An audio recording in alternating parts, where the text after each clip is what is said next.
हर जन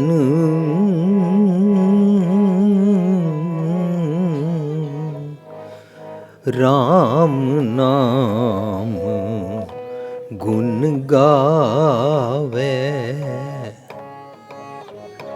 हर जन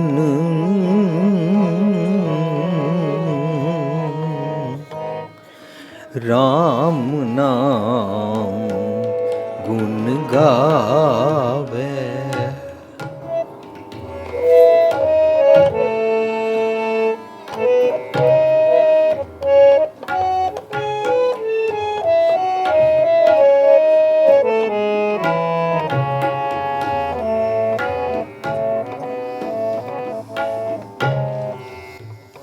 हर जन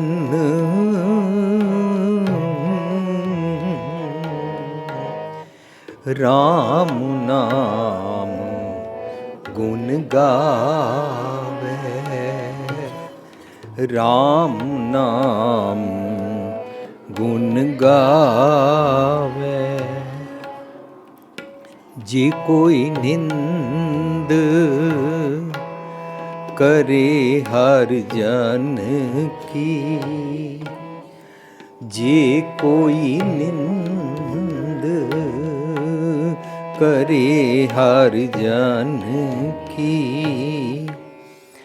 अपना गुण ना गवावे। अपना गुण ना गवावे। हर जन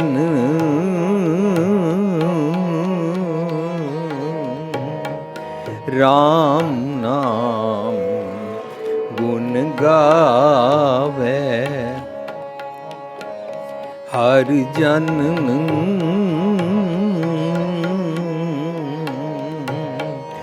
राम नाम गुण गावे। राम नाम गुण गावे। जे कोई निंद करे हर जन की,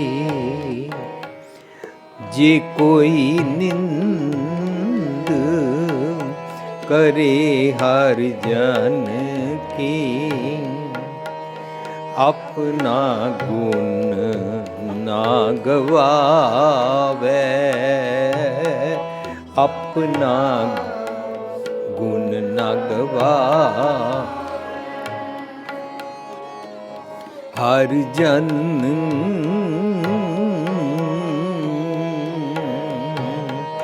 राम नाम गुण गावे। हर जन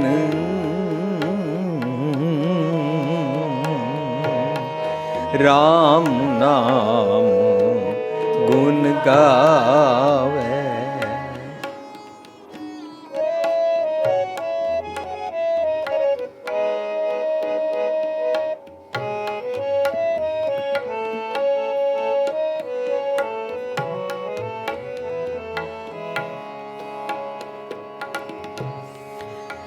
जो किछ करे स्वापे स्वामी। जो किछ करे स्वापे स्वामी। हर आपे कार कमावे। हर आपे कार कमावे। हर आपे हिम्मत देवे स्वामी। हर आपे हिम्मत देवे स्वामी। हर आपे बोल बुलावे। हर आपे बोल बुलावे। हर जन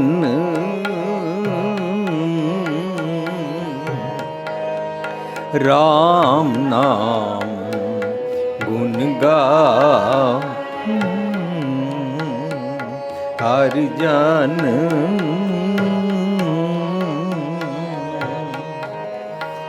राम नाम गुण गाओ। जे कोई निंद करे हर जन की, जे कोई निंद करे हर जन की, अपना गुण न गवावे,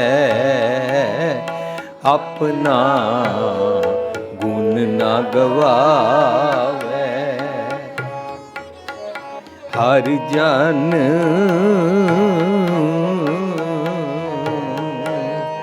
राम नाम गुण गावे,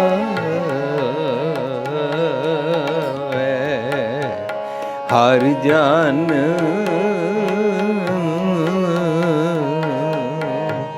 राम नाम गुण गावे।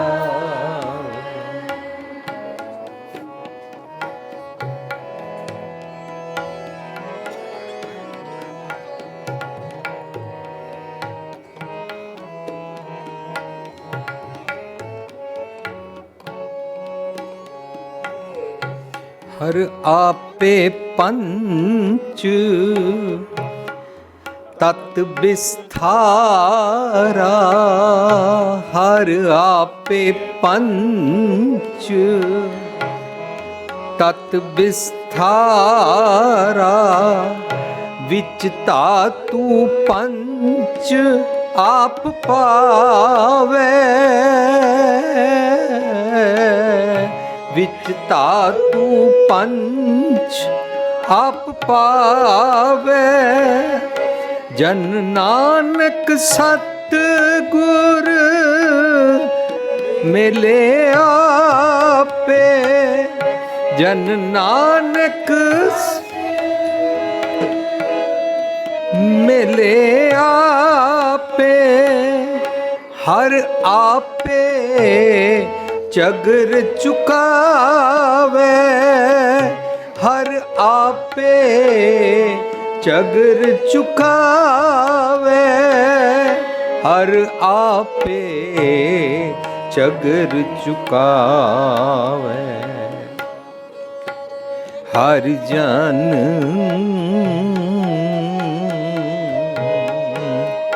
राम नाम गुण गावे, हर जन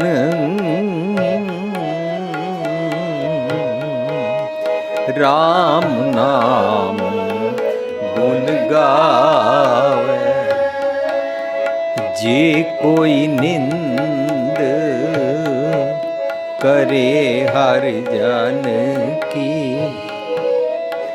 जे कोई निंद करे हर जन की, अपना गुण न गवावे, अपना गुण न गवावे। हर जन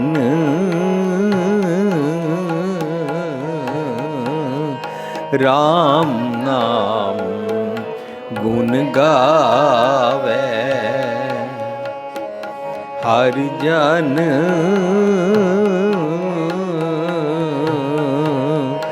राम नाम गुण गावे, गावे राम नाम गुण गावे,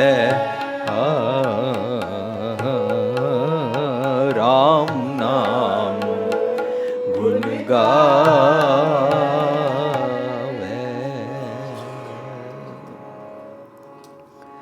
जे कोई निंद करे हर जन की, अपना गुण ना गवावे रहावो।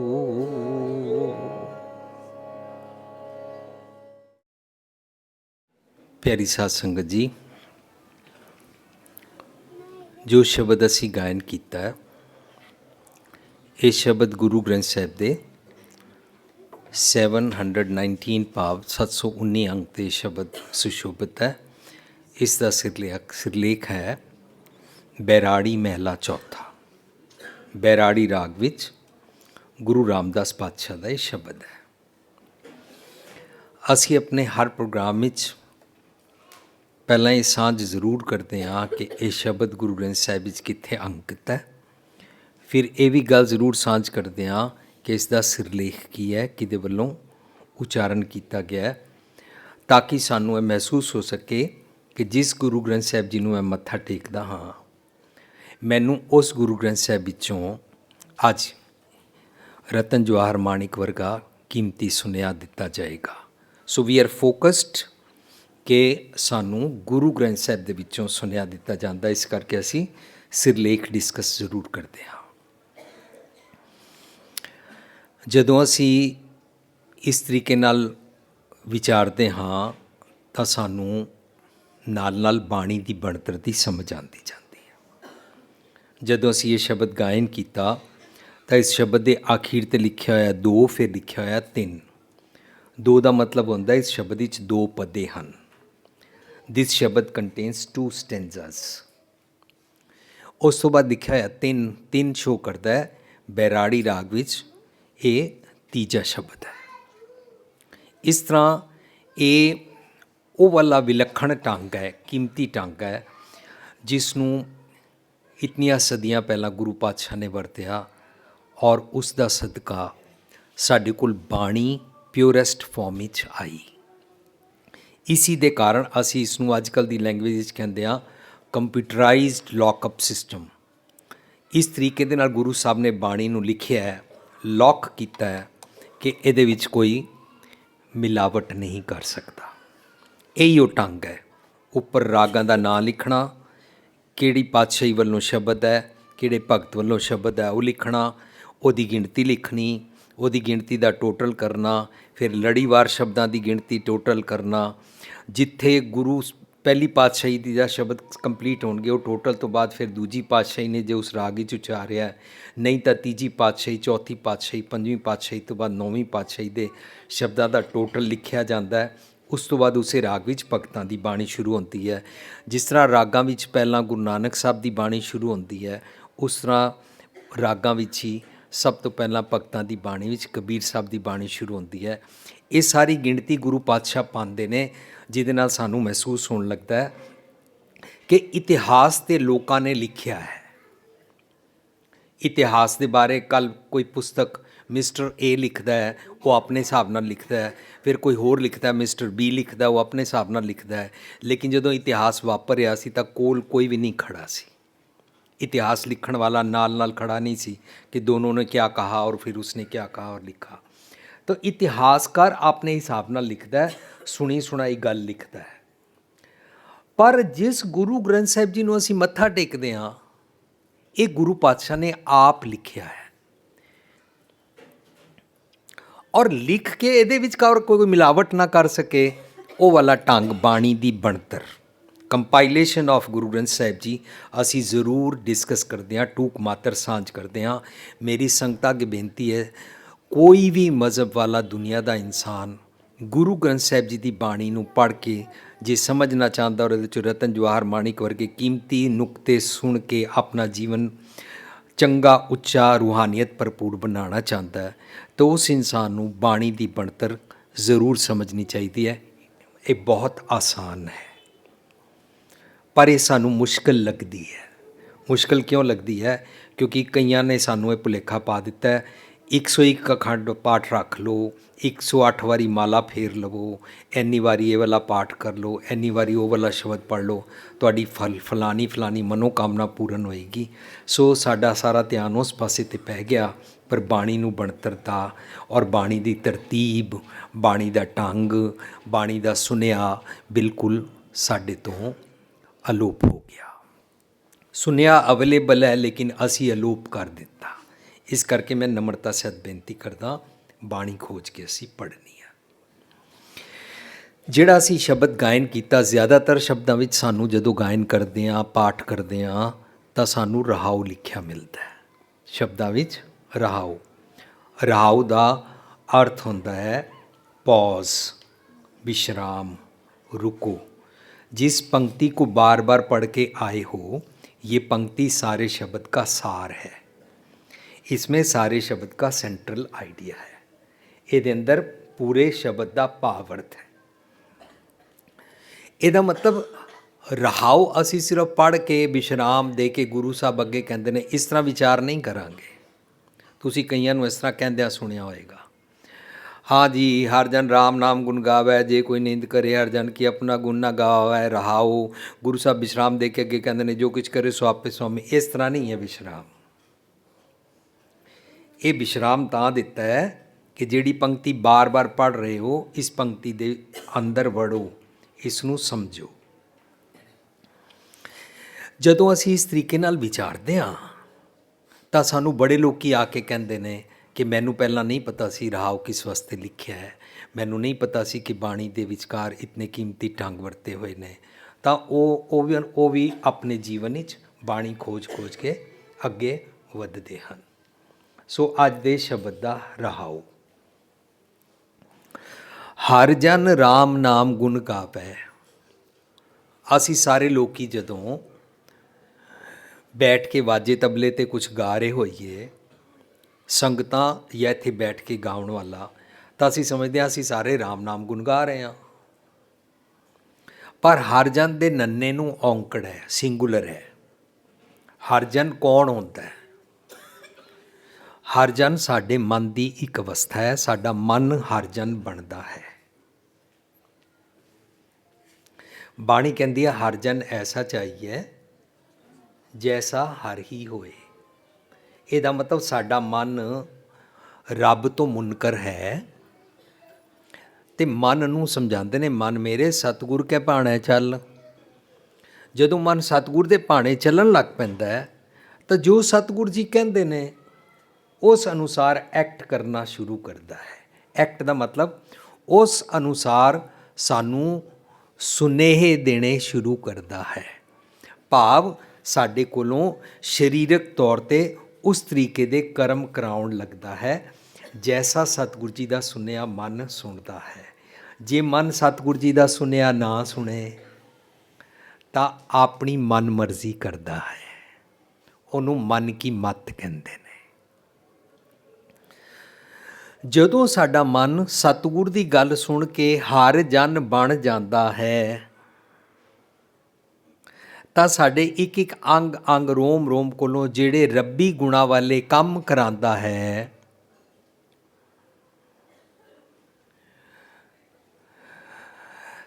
ਉਹ ਵਾਲੇ ਕੰਮਾਂ ਨੂੰ ਆਈਡੀਅਲ ਚੰਗੇ ਗੁਣ ਕਹਿੰਦੇ ਨੇ। ਤਾਂ ਜਦੋਂ ਸਾਡਾ ਅੰਗ ਅੰਗ ਉਹ ਵਾਲੇ ਗੁਣਾਂ ਅਨੁਸਾਰ ਜੀਣ ਲੱਗਦਾ ਹੈ, ਇਹਨੂੰ ਰਾਮ ਨਾਮ ਗੁਣ ਗਾਣਾ ਕਹਿੰਦੇ ਨੇ। ਜਦੋਂ ਮੇਰੇ ਇਹ ਵਾਲੇ ਹੱਥ किसी का नुकसान करन तो मेरे मन की मत वाला हाथ है। पर जे रब जी का गुण मेरा मन लै लवे और ये हाथ किसी का भला करन तो ये हाथ रब्बी गुणा वाला है, रब जी का हाथ है, मेरा हाथ नहीं है। ਇਹਦਾ मतलब जेकर मैं इन्हां अखां दे नाल किसी वार नफरत की नज़र नाल वेखदा हाँ ਤਾਂ ਮੇਰੀਆਂ ਅੱਖਾਂ ਮੇਰੇ ਮਨ ਕੀ ਮੱਤ ਵਾਲੀਆਂ ਨੇ, ਹਰ ਜਨ ਵਾਲੀਆਂ ਨਹੀਂ ਨੇ। ਰੱਬ ਜੀ ਦੀਆਂ ਅੱਖਾਂ ਕਿਹੜੀਆਂ ਹੁੰਦੀਆਂ? ਰੱਬ ਜੀ ਦੀਆਂ ਅੱਖਾਂ ਹੁੰਦੀਆਂ ਸਤਿਗੁਰ ਸਭਨਾਂ ਦਾ ਭਲਾ ਮਨਾਏਂਦਾ। ਭਗਵਾਨ ਨੂੰ ਅਸੀਂ ਕਹਿੰਦੇ ਆ ਭਗਵਾਨ ਜੀ ਦਿਆਲੂ ਹੈ, ਕਿਰਪਾਲੂ ਹੈ। ਜੇ ਮੈਂ ਆਪਣੀਆਂ ਅੱਖਾਂ ਨਾਲ ਵੀ ਹਰ ਪਾਸੇ ਹਮਦਰਦੀ ਨਾਲ ਦੇਖਣਾ ਸ਼ੁਰੂ ਕਰਾਂ, ਨਮਰਤਾ ਨਾਲ ਦੇਖਣਾ ਸ਼ੁਰੂ ਕਰਾਂ, ਪਿਆਰ ਨਾਲ ਦੇਖਣਾ ਸ਼ੁਰੂ ਕਰਾਂ, ਤਾਂ ਇਹ ਵਾਲੀਆਂ ਅੱਖਾਂ ਬਣ ਗਈਆਂ ਰੱਬ ਜੀ ਦੇ ਦੇਖਣ ਦੇ ਨਜ਼ਰੀਏ ਵਾਲੀਆਂ ਅੱਖਾਂ। ਜਿਉਂ-ਜਿਉਂ ਮੇਰਾ ਮਨ ਹਰ ਜਨ ਬਣਦਾ ਹੈ, ਮੇਰਾ ਇੱਕ ਇੱਕ ਰੰਗ ਰੱਬੀ ਗੁਣ ਗਾਣੇ ਸ਼ੁਰੂ ਕਰ ਦਿੰਦਾ ਹੈ, ਮਾਨੋ ਰੱਬੀ ਕਰਮ ਕਰਨੇ ਸ਼ੁਰੂ ਕਰ ਦਿੰਦਾ ਹੈ।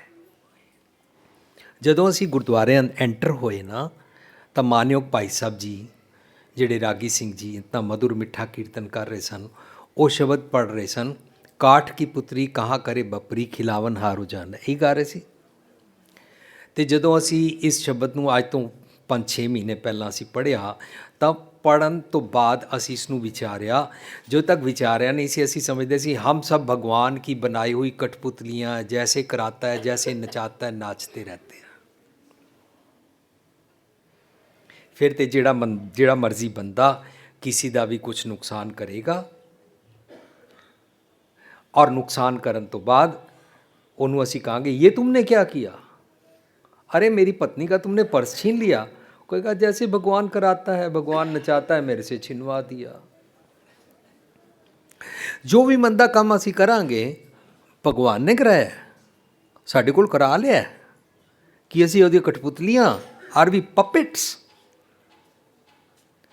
ਬਸ ਐਸੇ ਐਸੇ ਸਵਾਲਾਂ ਦੇ ਜਵਾਬ ਗੁਰਬਾਣੀ ਦਿੰਦੀ ਹੈ ਕਿ ਅਸੀਂ ਕਠਪੁਤਲੀਆਂ ਨਹੀਂ ਹਾਂ। ਰੱਬ ਜੀ ਸਾਡੇ ਕੋਲੋਂ ਚੰਗਾ ਮੰਦਾ ਇਸ ਤਰੀਕੇ ਦੇ ਨਾਲ ਜੋ ਮਰਜ਼ੀ ਜਿਹਦੇ ਕੋਲੋਂ ਮਰਜ਼ੀ ਕੰਮ ਨਹੀਂ ਕਰਾ ਲੈਂਦੇ ਨੇ। ਦੂਜੇ ਪਾਸੇ ਅਸੀਂ ਇੱਕ ਹੋਰ ਬਹਾਨਾ ਘੜਿਆ ਹੋਇਆ ਹੈ ਜਿਹਨੂੰ ਐਸਕੇਪਿਜ਼ਮ ਕਹਿੰਦੇ ਨੇ, ਸੱਚ ਤੋਂ ਮੁਨਕਰ ਹੋਣਾ। ਸੱਚ ਤੋਂ ਮੁਨਕਰ ਹੋਣ ਵਾਸਤੇ ਅਸੀਂ ਕਿਹਾ ਹੋਇਆ ਹੈ ये जो कुछ भी हो गया भगवान ने पिछले जन्म की किस्मत करके कराया है, पिछले जन्म के मेरे कर्मों करके कराया है। साड़ी बेटी नूं गलत जगह ब्याह हो जाए, वो दाज दे ना हेठा साड़ देन, तो असी कहिए पिछले जन्म के कर्मों का कराया होगा, हमने तुम्हारी बेटी को पिछले जन्म में जलाया होगा, तुमने हमारी बेटी को जला दिया। ਇਹ तो नहीं असी करते।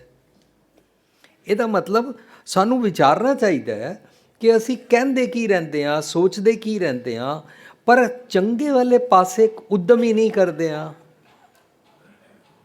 ਕਿਉਂਕਿ ਸਾਨੂੰ ਐਸੀਆਂ ਗੱਲਾਂ ਦੇ ਹਜ਼ਾਰਾਂ ਸਾਲਾਂ ਤੋਂ ਭੁਲੇਖੇ ਪਾ ਦਿੱਤੇ ਗਏ ਹਨ।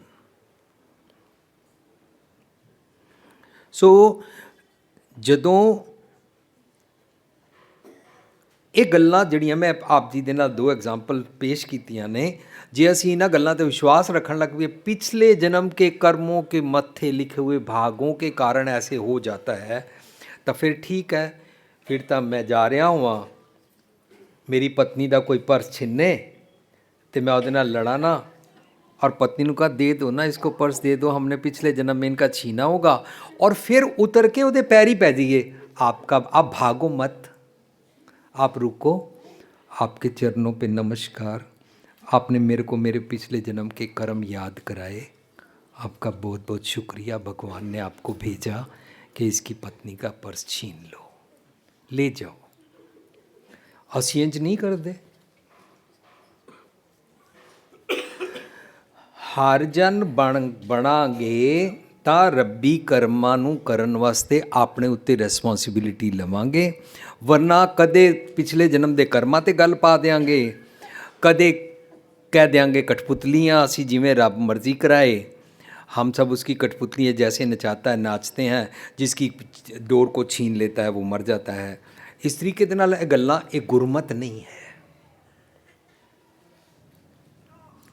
गुरमत कहती है तेरे कोले 2 अखां ने, तू अखां खोल के टुरना है, अखां बंद करके मस्ती नाल नहीं टुरना है। तू इंसान है, तू सोच सकता है, पर तैनू ये समझ नहीं आ रही चंगा मंदा की है। चंगे मंदे दी अकल, नज़रिया, विजन, इनसाइट सतगुर कोलों ले लै। सतगुर तैनू देखण दा नज़रिया बख्श देगा, उस तो बाद तैनू डिसाइड करना है कि ठीक की है अते गलत की है, ते मैनू अपने जीवन विच की करना है। सो रहाउ च कहंदे ने हर जन राम नाम गुण गावै। राम नाम गुण गावै मतलब वो भगवान के गुणों वाला काम करता है, अंग अंग रोम रोम करके। जे कोई निंद करे हर जन की, ਅਸੀਂ ਜਦੋਂ ਚੰਗੇ ਗੁਣਾਂ ਨਾਲ ਜੀਂਦੇ ਹਾਂ ਲੋਕਾਂ ਨੂੰ ਚੰਗਾ ਨਹੀਂ ਵੀ ਲੱਗਦਾ, ਪਰ ਜੇ ਅਸੀਂ ਚੰਗੇ ਗੁਣਾਂ ਨਾਲ ਜੀਵੀਏ ਔਰ ਸਾਡੀ ਕੋਈ ਨਿੰਦਾ ਕਰੇ ਤਾਂ ਅਸੀਂ ਕਹਿੰਦੇ ਯਾਰ ਸਾਰੇ ਹੀ ਮੈਨੂੰ ਸ਼ਰੀਫ ਸਮਝਣ ਲੱਗ ਪਏ ਨੇ, ਇਹਦਾ ਮਤਲਬ ਜੇ ਮੈਂ ਕੱਲ ਮਿੱਠਾ ਮਿੱਠਾ ਬੋਲਾਂਗਾ ਲੋਕੀ ਮੇਰੇ ਸਿਰ 'ਤੇ ਚੜ੍ਹਨਗੇ, ਉਹ ਜੀ ਇਸ ਕਰਕੇ ਹਮਨੇ ਨਮਰਤਾ ਛੋੜ ਦੀ ਹੈ। ਤਾਂ ਫਿਰ ਅਸੀਂ ਚੰਗੇ ਚੰਗੇ ਗੁਣ ਛੱਡਦੇ ਜਾਂਦੇ ਹਾਂ। ਇਸ ਸ਼ਬਦ ਦੇ ਵਿਚਕਾਰ ਇੱਕ ਗ੍ਰਾਮਰ ਦਾ ਬੜਾ ਕੀਮਤੀ ਨੁਕਤਾ ਹੈ, ਹਰ ਜਨ ਰਾਮ ਨਾਮ ਗੁਣ ਗਾਵੈ, ਜੇ ਕੋਈ ਨਿੰਦ ਕਰੇ ਹਰ ਜਨ ਕੀ, ਆਪਣਾ ਗੁਣ ਨਾ ਗਵਾਵੈ। ਤੁਹਾਡੇ ਸਭ ਤੁਸੀਂ ਸਭ ਬਾਣੀ ਪੜ੍ਹਦੇ ਹੋ, ਗੁਣ ਦੇ ਨੰਨੇ ਨੂੰ ਔਂਕੜ ਲੱਗੀ ਹੋਈ ਹੈ। ਉਸ ਤੋਂ ਬਾਅਦ ਇੱਕ ਨੰਨਾ ਹੋਰ ਅਲੱਗ ਲਿਖਿਆ ਹੋਇਆ। ਤਾਂ ਕਈ ਲੋਕੀ ਇਹ ਸਮਝਦੇ ਨੇ ਇਹਦੇ ਅਰਥ ਨੇ ਹਰ ਜਨ ਰਾਮ ਨਾਮ ਗੁਣ ਗਾਵੈ, ਜੇ ਕੋਈ ਨਿੰਦ ਕਰੇ ਹਰ ਜਨ ਕੀ, ਆਪਣਾ ਗੁਣਨ ਗਵਾਵੈ। ਗੁਣਨ ਲਫ਼ਜ਼ ਨਹੀਂ ਪੜ੍ਹਿਆ ਜਾ ਸਕਦਾ। ਗੁਣਨ ਤਾਂ ਹੀ ਪੜ੍ਹਿਆ ਜਾ ਸਕਦਾ ਹੈ ਜੇ ਆਖਰੀ ਨੰਨੇ ਨੂੰ ਔਂਕੜ ਹੋਵੇ। ਜਿਸ ਨੰਨੇ ਨੂੰ ਜਾਂ ਆਖਰੀ ਅੱਖਰ ਨੂੰ ਔਂਕੜ ਹੁੰਦੀ ਹੈ ਉਹ ਨਿਖੇੜਿਆ ਨਹੀਂ ਜਾ ਸਕਦਾ। ਜਿਸ ਤਰ੍ਹਾਂ ਸੁਖਮਨੀ ਸਾਹਿਬ ਬੀਬੀਆਂ ਪੜ੍ਹਦੀਆਂ ਨੇ, ਉਹ ਜਲਦੀ ਜਲਦੀ ਪੜ੍ਹਦੀਆਂ ਤੇ ਜਾਂਦੀਆਂ ਨੇ ਲੇਕਿਨ ਵਿਚਾਰਦੀਆਂ ਨਹੀਂ ਨੇ। ਉਹ ਰੋਜ਼ ਪੜ੍ਹਦੀਆਂ ਲਾ ਕਰੋੜੀ ਬੰਧਨ ਪਰ ਹੈ, ਲਾ ਕਰੋੜੀ ਬੰਧਨ ਪਰ ਹੈ, ਲਾ ਕਰੋੜੀ ਬੰਧਨ ਪਰ ਹੈ, ਪਰ ਉਹਦਾ ਸ਼ੁੱਧ ਉਚਾਰਨ ਹੈ ਲਾ ਕਰੋੜੀ ਬੰਦ ਨਾ ਪਰ ਹੈ। ਨੰਨਾ ਨਿਖੇੜ ਕੇ ਪੜ੍ਹਨਾ ਹੈ। ਸੋ ਇਸ ਦਾ ਜਿਹੜਾ ਗੁਣ ਦੇ ਨੰਨੇ ਨੂੰ ਔਂਕੜ ਹੈ, ਉੱਥੇ ਅਸੀਂ ਇਸ ਨੂੰ ਵਿਸ਼ਰਾਮ ਦੇ ਕੇ ਅਗਲਾ ਨੰਨਾ ਅਲੱਗ ਪੜਾਂਗੇ। ਜਿਹੜਾ ਜਿਸ ਦਾ ਮਨ ਹਰ ਜਨ ਬਣ ਜਾਂਦਾ ਹੈ ਉਹ ਚੰਗੇ ਗੁਣਾਂ ਦਾ ਕੰਮ ਕਰਨਾ ਸ਼ੁਰੂ ਕਰ ਦਿੰਦਾ ਹੈ। ਹਰ ਜਨ ਰਾਮ ਨਾਮ ਗੁਣ ਗਾਵੈ, ਜੇ ਕੋਈ ਨਿੰਦ ਕਰੇ ਹਰ ਜਨ ਕੀ, ਜੇ ਕੋਈ ਉਸਨੂੰ ਕ੍ਰਿਟੀਸਾਈਜ਼ ਕਰੇ, ਜੇ ਉਸਨੂੰ ਕੋਈ ਅਪੋਜ਼ ਕਰੇ, ਜੇ ਉਹਦੇ ਨਾਲ ਕੋਈ ਮਿਸਬਿਹੇਵ ਕਰੇ, ਤਾਂ ਵੀ ਉਹ ਆਪਣਾ ਚੰਗਾ ਗੁਣ ਛੱਡਦਾ ਨਹੀਂ ਹੈ। ਇਹ ਸ਼ਬਦ ਦਾ ਰਹਾਉ ਹੈ। ਜਦੋਂ ਤੱਕ ਅਸੀਂ ਚੰਗੇ ਗੁਣਾਂ ਦੀ ਪ੍ਰੈਕਟਿਸ ਨਹੀਂ ਕਰਦੇ ਹਾਂ ਤਾਂ ਤੱਕ ਅਸੀਂ ਉਥਲੇ ਸਰਫੇਸ 'ਤੇ ਜੀਂਦੇ ਹਾਂ। ਸਰਫੇਸ 'ਤੇ ਸਾਡੀ ਨਮਰਤਾ ਹੁੰਦੀ ਹੈ, ਸਰਫੇਸ 'ਤੇ ਹੀ ਅਸੀਂ ਸਾਰੇ ਕੰਮ ਕਰਦੇ ਹਾਂ, ਅੰਦਰੋਂ ਅਸੀਂ ਸੁਧਰਦੇ ਨਹੀਂ ਹਾਂ। ਜੇ ਅਸੀਂ ਅੰਦਰੋਂ ਨਹੀਂ ਸੁਧਰੇ ਹਾਂ ਤਾਂ ਸਾਡੇ ਨਾਲ ਜਦੋਂ ਕਦੀ ਕੋਈ ਮਾੜੇ ਬੋਲ ਬੋਲੇ ਅਸੀਂ ਇੱਕ ਵਾਰੀ ਜਾਂ ਦੋ ਵਾਰੀ ਤਾਂ ਚੁੱਪ ਕਰ ਜਾਂਦੇ ਹਾਂ, ਤੀਜੀ ਵਾਰੀ ਅਸੀਂ ਉਹਦੇ ਨਾਲ ਭੈੜਾ ਬੋਲ ਬੋਲਦੇ ਹੀ ਹਾਂ। ਤੀਜੀ ਵਾਰੀ ਅਸੀਂ ਉਹਨੂੰ ਗਾਲ ਵੀ ਕੱਢ ਹੀ ਦਿੰਦੇ ਹਾਂ। ਤੀਜੀ ਵਾਰੀ ਜਾਂ ਚੌਥੀ ਵਾਰੀ ਅਸੀਂ ਉੱਚਾ ਬੋਲ ਕੇ ਉਹਦੇ ਨਾਲ ਭੈੜੇ ਬੋਲਾਂ ਵਾਲੇ ਸਲੂਕ 'ਤੇ ਆ ਹੀ ਜਾਂਦੇ ਹਾਂ। ਸਾਡੇ ਅੰਦਰ ਨਾ ਇਹ ਝਗੜਾ ਚੱਲਦਾ ਰਹਿੰਦਾ ਹੈ, ਮੈਂ ਜ ਬੋਲਾਂ ਕਿ ਨਾ ਬੋਲਾਂ। ਮੇਰੀ ਸੱਸ ਮੈਨੂੰ ਮਾੜਾ ਕਹਿੰਦੀ ਰਹਿੰਦੀ ਹੈ ਕਿ ਮੈਂ ਵੀ ਉਹਨੂੰ ਇਸ ਤਰ੍ਹਾਂ ਜਵਾਬ ਦਿਆਂ ਕਿ ਨਾ ਦਿਆਂ।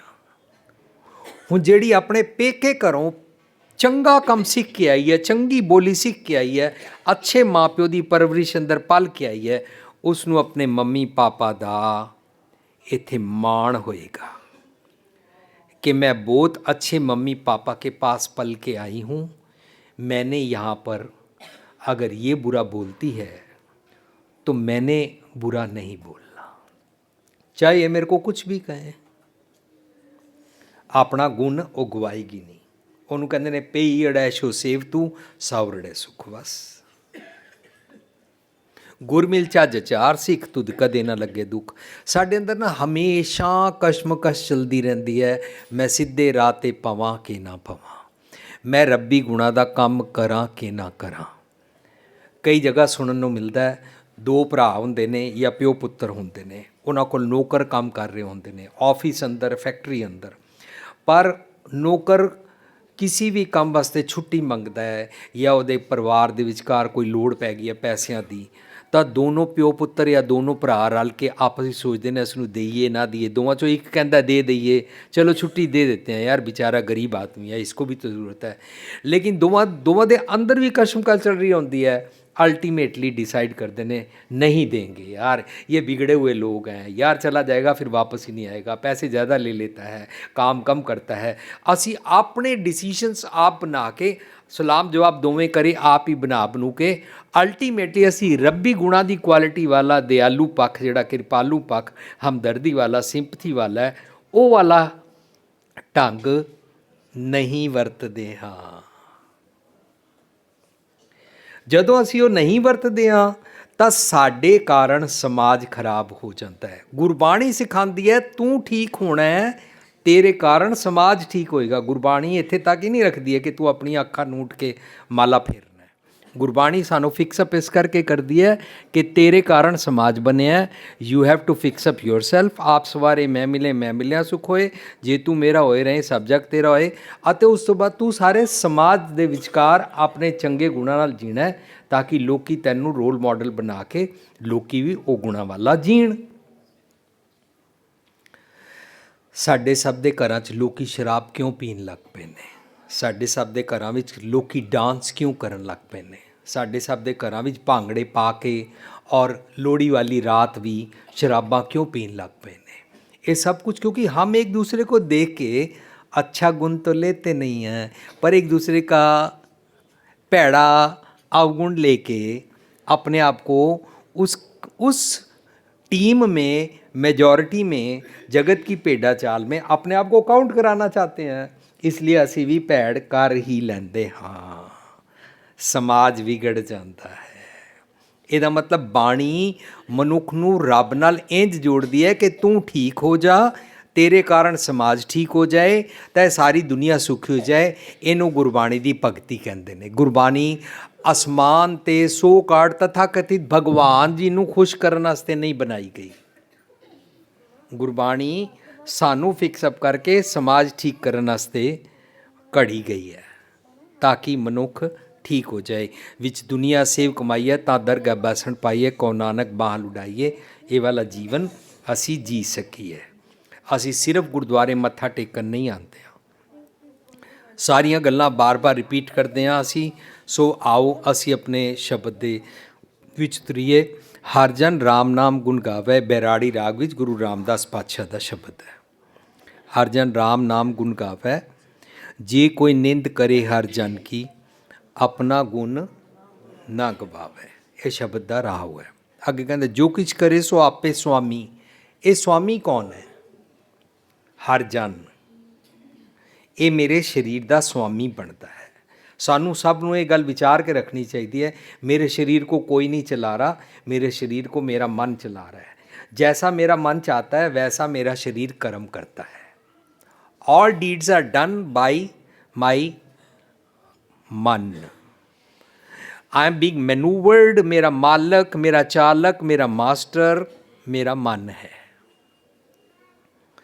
जे मेरा मन करके मैं ठीक नहीं हाँ, अपना मालक स्वामी नहीं मैं बनया है, मैं अपना चार्ज अपने हाथ नहीं लिया, तो मैं कार भी गलत चलावांगा, तो मैं ज़ुबान भी गलत वरतांगा, तो मैं लोकां नाल भी मोढे मार के चलांगा, मैं लोकां नूं भी दुख देंगा। इस तरीके दे नाल मैं अपने मन का डिस्टर्ब्ड जिहा करैक्टर बन गया। जे असी घरां चेंज करते हाँ तो असी बाजार भी इंज ही करते हैं, दुकानों भी इंज ही करते हैं, फैक्ट्रियां भी इंज ही करते हैं, आस्ता आस्ता धार्मिक स्थानों पर भी असी इंज ही करते हैं। ਜਿਹੜੇ ਪ੍ਰਬੰਧਕਾਂ ਨੂੰ ਦਇਆ ਧਰਮ ਨਹੀਂ ਆਇਆ ਨਾ, ਉਹ ਗੁਰਦੁਆਰਾ ਤੇ ਚਲਾਉਂਦੇ ਨੇ, ਗੋਲਕ ਤੇ ਰੱਖਦੇ ਨੇ, ਪਰ ਗੋਲਕ ਦੇ ਨਾਲ ਨਾ ਕਿਸੇ ਵਿਧਵਾ ਦਾ ਹੱਥ ਫੜਦੇ ਨੇ, ਨਾ ਕੋਈ ਗਰੀਬਾਂ ਦੀ ਹੈਲਪ ਕਰਦੇ ਨੇ, ਨਾ ਕੋਈ ਫੈਕਟਰੀਆਂ ਲਗਾਉਂਦੇ ਨੇ, ਨਾ ਕੋਈ ਐਮਪਲੋਇਮੈਂਟ ਐਕਸਚੇਂਜ ਖੋਲ੍ਹਦੇ ਨੇ। ਸਾਰਿਆਂ ਦੀ ਨਹੀਂ ਮੈਂ ਗੱਲ ਕਰ ਰਿਹਾ, ਪਰ ਜੇ ਪ੍ਰਬੰਧਕਾਂ ਨੂੰ ਦਇਆ ਧਰਮ ਸੰਤੋਖ ਧੀਰਜ ਸਾਰਾ ਕੁਝ ਸਮਝ ਨਹੀਂ ਆਇਆ ਹੈ, ਉਹ ਸਿਰਫ ਗੁਰਦੁਆਰਾ ਮੈਨੇਜ ਕਰਨ ਆਏ ਨੇ, ਤਾਂ ਮੈਂ ਕਈ ਜਗ੍ਹਾ ਸੁਣਿਆ ਹੈ ਕਿ ਉਹ ਭਾਈ ਸਾਹਿਬ ਜੀ ਨੂੰ, ਸੇਵਾਦਾਰ ਜੀ ਨੂੰ ਕਦੇ ਵੀ ਉਹਨਾਂ ਦੀ ਹੈਲਥ ਇੰਸ਼ੋਰੈਂਸ ਨਹੀਂ ਕਰਾਉਂਦੇ ਨੇ। ਕਿਉਂ ਬਈ? ਉਹਨਾਂ ਨੇ ਕੀ ਵਿਗਾੜਿਆ?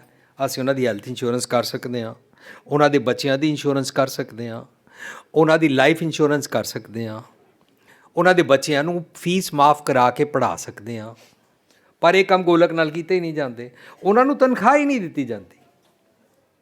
ਉਹਨੇ ਕਹਿ ਦਿੰਦਾ ਭਾਈ ਸਾਹਿਬ ਜੀ ਤੁਸੀਂ ਬਾਜੇ 'ਤੇ ਬੈਠ ਜਾਓ ਜੀ, ਜੋ ਮਾਇਆ ਆਏਗੀ ਅੱਧੀ ਤੁਹਾਡੀ ਅੱਧੀ ਸਾਡੀ, ਜਾਂ ਅੱਛਾ ਤੁਸੀਂ ਮਾਇਆ ਲੈ ਜਾਣਾ, ਅਸੀਂ ਤੁਹਾਨੂੰ ਕੋਈ ਤਨਖਾਹ ਨਹੀਂ ਦੇਣੀ। ਇਸ ਤਰੀਕੇ ਨਾਲ ਮਿਸਬਿਹੇਵ ਕਰਦੇ ਹਾਂ। ਔਰ ਅਸੀਂ ਚਾਹੁੰਦੇ ਹਾਂ ਭਾਈ ਸਾਹਿਬ ਜੀ, ਰਾਗੀ ਸਿੰਘ ਜੀ, ਕੀਰਤਨ ਜੀ, ਸੇਵਾ ਕਰਨ ਵਾਲੇ ਜੀ, ਸਾਰੇ ਕਥਾਕਾਰ ਜੀ ਸਾਨੂੰ ਬਾਣੀ ਖੋਜ ਕੇ ਵੀ ਸੁਣਾਇਆ ਕਰਨ। ਆਪ ਅਸੀਂ ਆਪਣੇ ਵਧੀਆ ਘਰਾਂ ਵਿੱਚ ਰਹਿਣਾ ਚਾਹੁੰਦੇ ਹਾਂ, ਪਰ ਅਸੀਂ ਕੁਛ ਵੀ ਇਸ ਤਰੀਕੇ ਦੇ ਨਾਲ ਸਮਾਜ ਸੁਧਾਰ ਵਾਸਤੇ ਜਾਂ ਪ੍ਰਚਾਰ ਵਾਸਤੇ ਕਰਨ ਨੂੰ ਤਿਆਰ ਨਹੀਂ ਹਾਂ, ਬਲਕਿ ਅਸੀਂ ਨਗਰ ਕੀਰਤਨ ਵਿੱਚ ਖਾਧੇ ਤੇ ਖਵਾਉਣ ਵਾਸਤੇ ਪੈਸੇ ਜ਼ਾਇਆ ਵੀ ਕਰਦੇ ਹਾਂ। ਅਸੀਂ ਆਪਣੇ ਆਪ ਨੂੰ ਕਹਿੰਦੇ ਹਾਂ ਅਸੀਂ ਅਮੀਰ ਇਸ ਕਰਕੇ ਹਾਂ, ਪਿਛਲੇ ਜਨਮ ਦੇ ਕਰਮਾਂ ਕਰਕੇ, ਜੇ ਫਲਾਣਾ ਗਰੀਬ ਹੈ ਤਾਂ ਪਿਛਲੇ ਜਨਮ ਦੇ ਕਰਮਾਂ ਕਰਕੇ, ਇਸ ਕਰਕੇ ਕਿਸੇ ਗਰੀਬ ਲੋੜਵੰਦ ਦੀ ਬਾਂਹ ਨਹੀਂ ਫੜਦੇ ਹਾਂ। ਪਰ ਆਪਣੇ ਘਰਾਂ ਵਿੱਚ ਵਿਆਹ ਸ਼ਾਦੀਆਂ ਵੇਲੇ ਅਸੀਂ ਲੱਖਾਂ ਕਰੋੜਾਂ ਰੁਪਏ ਲੁਟਾਉਂਦੇ ਹਾਂ। ਸਾਡੇ ਵਿਆਹ ਸ਼ਾਦੀ ਦਾ ਜਿਹੜਾ ਗੇਟ ਬਣਦਾ ਹੈ ਉਹ 10-10, 15-15, 20-20 ਲੱਖ ਦਾ ਬਣਦਾ ਹੈ। ਜੇ ਉਹ ਗੇਟ 'ਤੇ ਮਿਲਣੀ ਹੁੰਦੀ ਹੈ, ਉਹਦੇ ਵਿੱਚ ਦਿਖਾਵਾ ਕੀਤਾ ਜਾਂਦਾ, ਕੰਬਲ ਤੋਂ ਸੋਨੇ ਦੀਆਂ ਲੜੀਆਂ ਵਰਤਾਈਆਂ ਜਾਂਦੀਆਂ। ਜੇਕਰ ਅਸੀਂ ਉਹ ਨਾ ਕਰੀਏ ਔਰ ਉਸ ਪੈਸੇ ਨਾਲ ਅਸੀਂ ਕੋਈ ਝੁੱਗੀ ਝੋਪੜੀ ਵਾਲੇ ਬੱਚਿਆਂ ਨੂੰ ਭੀਖ ਮੰਗਣ ਤੋਂ ਰੋਕ ਕੇ ਉਹਨਾਂ ਨੂੰ ਪੜ੍ਹਾ ਸਕਦੇ ਹਾਂ, ਬੜਾ ਕੁਝ ਕਰ ਸਕਦੇ ਹਾਂ, ਲੇਕਿਨ ਅਸੀਂ ਸਭ ਕੁਝ ਨਹੀਂ ਕਰਦੇ ਹਾਂ। ਸਮਾਂ ਵੀ ਜ਼ਾਇਆ ਕਰਦੇ ਹਾਂ, ਪੈਸੇ ਵੀ ਜ਼ਾਇਆ ਕਰਦੇ ਹਾਂ, ਔਰ ਫਿਰ ਵੀ ਆਪਣੇ ਆਪ ਨੂੰ ਧਰਮੀ ਸਮਝਦੇ ਹਾਂ। ਹਰ ਜਨ ਰਾਮ ਨਾਮ ਗੁਣ ਗਾਵੇ, ਜੇ ਕੋਈ ਨਿੰਦ ਕਰੇ ਹਰ ਜਨ ਕੀ, ਆਪਣਾ ਗੁਣ ਨਾ ਗਵਾਵੇ। ਅਸੀਂ ਗੁਣ ਤੇ ਕੋਈ ਲਿਆ ਹੀ ਨਹੀਂ ਹੋਇਆ, ਗਵਾਉਣ ਦੀ ਤੇ ਗੱਲ ਹੀ ਛੱਡੋ। ਅਸੀਂ ਕੋਈ ਵੀ ਗੁਣ ਦੀ ਪ੍ਰੈਕਟਿਸ ਕਰਨ ਨੂੰ ਤਿਆਰ ਨਹੀਂ ਹਾਂ। ਕਾਸ਼ ਗੁਣਾਂ ਨੂੰ ਪ੍ਰੈਕਟਿਸ ਕਰਨ ਦੀ ਵਿਚਾਰ ਗੁਰਦੁਆਰਿਆਂ ਵਿੱਚ ਹੋਇਆ ਕਰੇ। ਜਿੱਥੇ ਹੁੰਦੀ ਹੈ ਉੱਥੇ ਅਸੀਂ ਸੁਣਦੇ ਨਹੀਂ ਹਾਂ, ਔਰ ਅਸੀਂ ਆਪਣੀ ਮਨਮਰਜ਼ੀ ਕਰਕੇ ਪ੍ਰਬੰਧਕਾਂ ਨਾਲ, ਰਾਗੀ ਸਿੰਘਾਂ ਨਾਲ, ਸੇਵਾਦਾਰ ਜੀ ਨਾਲ, ਕਥਾਕਾਰ ਜੀ ਨਾਲ, ਸੇਵਾ ਕਰਨ ਵਾਲੇ ਭਾਈ ਸਾਹਿਬ ਜੀ ਨਾਲ ਔਰ ਪ੍ਰਬੰਧਕਾਂ ਨਾਲ ਨੁਕਸ ਕੱਢ ਕੁੱਟ ਕੇ ਆਪਣੇ ਘਰ ਵਾਪਸ ਆ ਜਾਂਦੇ ਹਾਂ। ਇੱਕ ਧੜਾ ਚੰਗਾ ਕੰਮ ਕਰਨਾ ਚਾਹੁੰਦਾ, ਉਹਨੂੰ ਚੰਗਾ ਕੰਮ ਇਸ ਕਰਕੇ ਨਹੀਂ ਕਰਨ ਦਿੰਦੇ ਹਾਂ ਕਿ ਇਹ ਗੋਲਕ 'ਚੋਂ ਪੈਸੇ ਨਾ ਖਰਚ ਦੇਣ। ਉਹ ਵੀ ਗੋਲਕ ਦੀ ਪੈਸੇ ਨੂੰ ਫਿਕਸ ਡਿਪੋਜ਼ਿਟ ਕਰਾਉਂਦੇ ਨੇ। ਬੜੇ ਪ੍ਰਬੰਧਕ ਮੈਨੂੰ ਕਹਿੰਦੇ ਸੁਣਦੇ ਮਿਲਦੇ ਨੇ, ਪਹਿਲਾਂ ਸਾਡੇ ਗੁਰਦੁਆਰੇ ਦਾ ਪਿਛਲੀ ਕਮੇਟੀ ਵਾਲੇ ਨੇ 20 ਲੱਖ ਦੀ ਫਿਕਸ ਡਿਪੋਜ਼ਿਟ ਕਰਾਈ ਸੀ, ਸਾਡੀ ਜਦੋਂ ਦੀ ਕਮੇਟੀ ਆਈ ਹੈ ਅਸੀਂ ਪੈਸੇ ਬਚਾ ਕੇ 28 ਲੱਖ ਦੀ ਕਰਾ ਦਿੱਤੀ ਹੈ। ਕੀ ਗੁਰਦੁਆਰੇ ਦੀ ਗੋਲਕ ਫਿਕਸ ਡਿਪੋਜ਼ਿਟਸ ਵਾਸਤੇ ਹੈ? ਗਰੀਬ ਦਾ ਮੂੰਹ ਗੁਰੂ ਦੀ ਗੋਲਕ ਹੈ। ਲੇਕਿਨ ਇਹ ਰੱਬੀ ਗੁਣਾਂ ਨੂੰ ਅਸੀਂ ਕਦੋਂ ਪ੍ਰੈਕਟਿਸ ਕਰਾਂਗੇ? ਗੁਰਦੁਆਰੇ ਦਾ ਨਿਸ਼ਾਨ ਸਾਹਿਬ ਪ੍ਰਤੀਕ ਹੈ, ਇੱਥੇ ਸੱਚ ਦੀ ਗੱਲ ਕੀਤੀ ਜਾਂਦੀ ਹੈ। ਇੱਥੇ ਜਿਹੜਾ ਦੂਰੋਂ ਆਏ ਉਹਨੂੰ ਆਤਮਕ ਭੋਜਨ ਦਿੱਤਾ ਜਾਂਦਾ ਹੈ, ਸਰੀਰਕ ਲੰਗਰ ਤੋਂ ਇਲਾਵਾ ਉਸ ਨੂੰ ਆਤਮਕ ਭੋਜਨ ਦਿੱਤਾ ਜਾਂਦਾ ਹੈ। ਸਰੀਰਕ ਲੰਗਰ ਔਰ ਸਰੀਰਕ ਉਸ ਤੋਂ ਇਲਾਵਾ ਉਸ ਨੂੰ ਰਾਤੀ ਸੌਣ ਵਾਸਤੇ ਮੰਜਾ ਬਿਸਤਰਾ ਦਿੱਤਾ ਜਾਂਦਾ ਹੈ, ਔਰ ਉਹਨੂੰ ਬੜੇ ਪਿਆਰ ਸਤਿਕਾਰ ਨਾਲ ਪ੍ਰਬੰਧਕ ਅਤੇ ਗੁਰਦੁਆਰੇ ਦੇ ਸੇਵਾਦਾਰ ਜੀ ਮਹਿਮਾਨ ਨਿਵਾਜ਼ੀ ਵਾਂਗੂ ਉਸ ਨੂੰ ਪਿਆਰ ਕਰਦੇ ਨੇ। ਸੋ ਰੱਬੀ ਗੁਣਾਂ ਨੂੰ ਅਸੀਂ ਕਮਾਉਣਾ ਹੈ। ਰੱਬੀ ਗੁਣਾਂ ਦਾ ਮਾਲਕ ਜਦੋਂ ਮੇਰਾ ਮਨ ਬਣ ਜਾਂਦਾ ਹੈ ਤਾਂ ਮੇਰੇ ਕੋਲੋਂ ਜੋ ਕੁਛ ਕਰੇ ਸੋ ਆਪੇ ਸੁਆਮੀ ਹਰ ਆਪੇ ਕਾਰ ਕਮਾਵੇ। ਮੇਰਾ ਮਨ ਮੇਰੇ ਕੋਲੋਂ ਚੰਗੇ ਗੁਣਾਂ ਦੀ ਕਾਰ ਕਮਾਉਣ ਦਾ ਕੰਮ ਕਰਨਾ ਸ਼ੁਰੂ ਕਰਦਾ। ਕਦੋਂ ਰਿਲੇਟ ਕਰਾਂਗੇ? ਰਾਵ ਦੇ ਨਾਲ। ਰਾਵ 'ਚ ਕਿਹਦੀ ਗੱਲ ਕੀਤੀ ਗਈ ਹੈ? ਬਾਰ-ਬਾਰ ਹਰ ਸ਼ਬਦ ਦਾ, ਹਰ ਪਦਾ, ਹਰ ਪੰਕਤੀ, ਉਹਦਾ ਪੂਰਾ ਲੜੀਵਾਰ ਮੈਸੇਜ, ਉਹਦੇ ਮੈਸੇਜ ਦੇ ਅੰਦਰ ਦਾ ਅੰਤਰੀ ਭਾਵ-ਅਰਥ ਸਾਰਾ ਕੁਝ ਬਾਰ-ਬਾਰ ਰਹਾਉ ਨਾਲ ਜੋੜ ਕੇ ਦੇਖਣਾ ਹੈ। That's why Rahao is written, that's why we are suppose to follow Bani ਦੀ ਬਣਤਰ ਦਾ ਇਹ ਕੀਮਤੀ ਢੰਗ। ਰਹਾਉ 'ਚ ਗੱਲ ਚੱਲ ਰਹੀ ਹੈ ਹਰ ਜਨ ਦੀ। ਹਰ ਜਨ ਸੁਆਮੀ ਬਣਦਾ ਹੈ, ਹਰ ਜਨ ਮਨ ਹੁੰਦਾ ਹੈ। ਮਨ ਜਦੋਂ ਰੱਬੀ ਗੁਣਾਂ ਵਾਲਾ ਬਣ ਜਾਂਦਾ ਹੈ ਤਾਂ ਇਹ ਚੰਗੇ ਗੁਣਾਂ ਦੀ ਕਾਰ ਕਮਾਉਂਦਾ ਹੈ। ਹਰ ਆਪੇ ਹੀ ਮਤ ਦੇਵੈ ਸੁਆਮੀ। ਮਨ ਸਤਿਗੁਰ ਦੀ ਮਤ ਲੈ ਕੇ ਮੇਰੀ ਮਤ ਨੂੰ ਦਿੰਦਾ ਹੈ।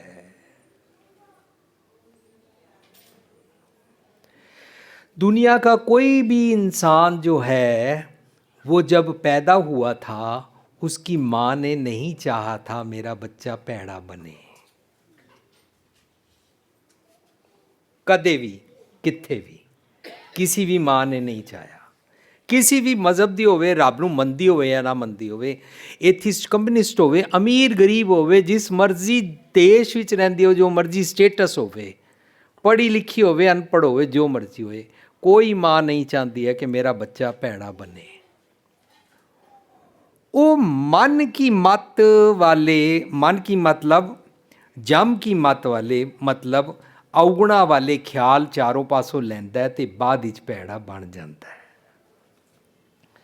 ਜਿਹੜੀ ਉਹਦੀ ਮੰਦੇ ਖਿਆਲਾਂ ਵਾਲੀ ਮੱਤ ਹੈ ਨਾ, ਉਸ ਮੱਤ ਦੇ ਬਦਲੇ ਸਤਿਗੁਰ ਦੀ ਮੱਤ ਨੂੰ ਲੈਣਾ ਹੈ।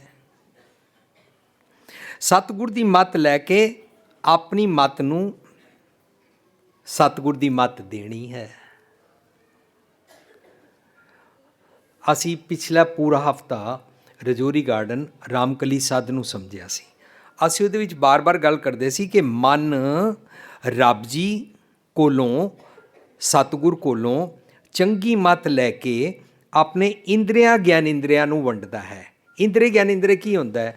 ਇਹ ਮੇਰੇ ਅੱਖ, ਨੱਕ, ਕੰਨ, ਮੇਰਾ ਸਰੀਰ, ਮੇਰਾ ਰੋਮ ਰੋਮ, ਮੇਰੇ ਹੱਥ ਪੈਰ, ਇਹ ਸਾਰੇ ਅੰਗਾਂ ਨੂੰ ਹੀ ਕਹਿੰਦੇ ਨੇ। ਕਿੰਨਾ ਸਿੰਪਲ ਹੈ, ਬੜਾ ਆਸਾਨ ਹੈ।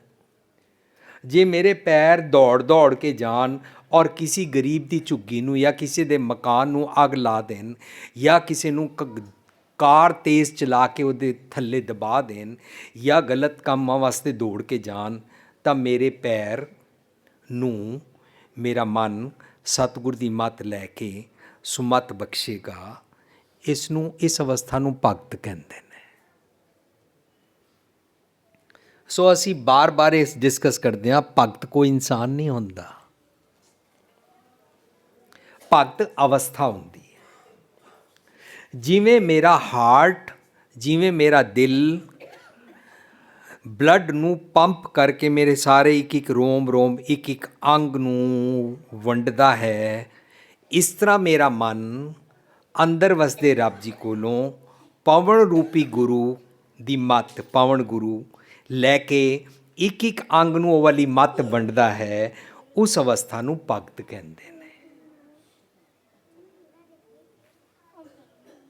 ਸਿੰਪਲ, ਸੌਖਾ, ਸਾਦਾ ਸਮਝਣ ਦਾ ਢੰਗ। ਜੋ ਕਿਛ ਕਰੇ ਸੋ ਆਪੇ ਸੁਆਮੀ, ਹਰ ਆਪੇ ਕਾਰ ਕਮਾਵੈ, ਹਰ ਆਪੇ ਹੀ ਮਤ ਦੇਵੈ ਸੁਆਮੀ। ਕੌਣ ਸੁਆਮੀ ਬਣਿਆ? ਹਰ ਜਨ। ਹਰ ਜਨ ਕਿਵੇਂ ਸੁਆਮੀ ਬਣ ਗਿਆ? ਇਸ ਬਾਡੀ ਦਾ ਨਿਯਮ ਹੈ, ਇਸ ਸਰੀਰ ਦਾ ਕੁਦਰਤ ਵੱਲੋਂ ਬਣਾਇਆ ਹੋਇਆ ਨਿਯਮ ਹੈ ਕਿ ਇਸ ਸਰੀਰ ਨੂੰ ਚਲਾਉਣ ਵਾਸਤੇ ਮਨ ਨੂੰ ਪੂਰੀ ਤਾਕਤ ਦੇ ਦਿੱਤੀ ਹੈ।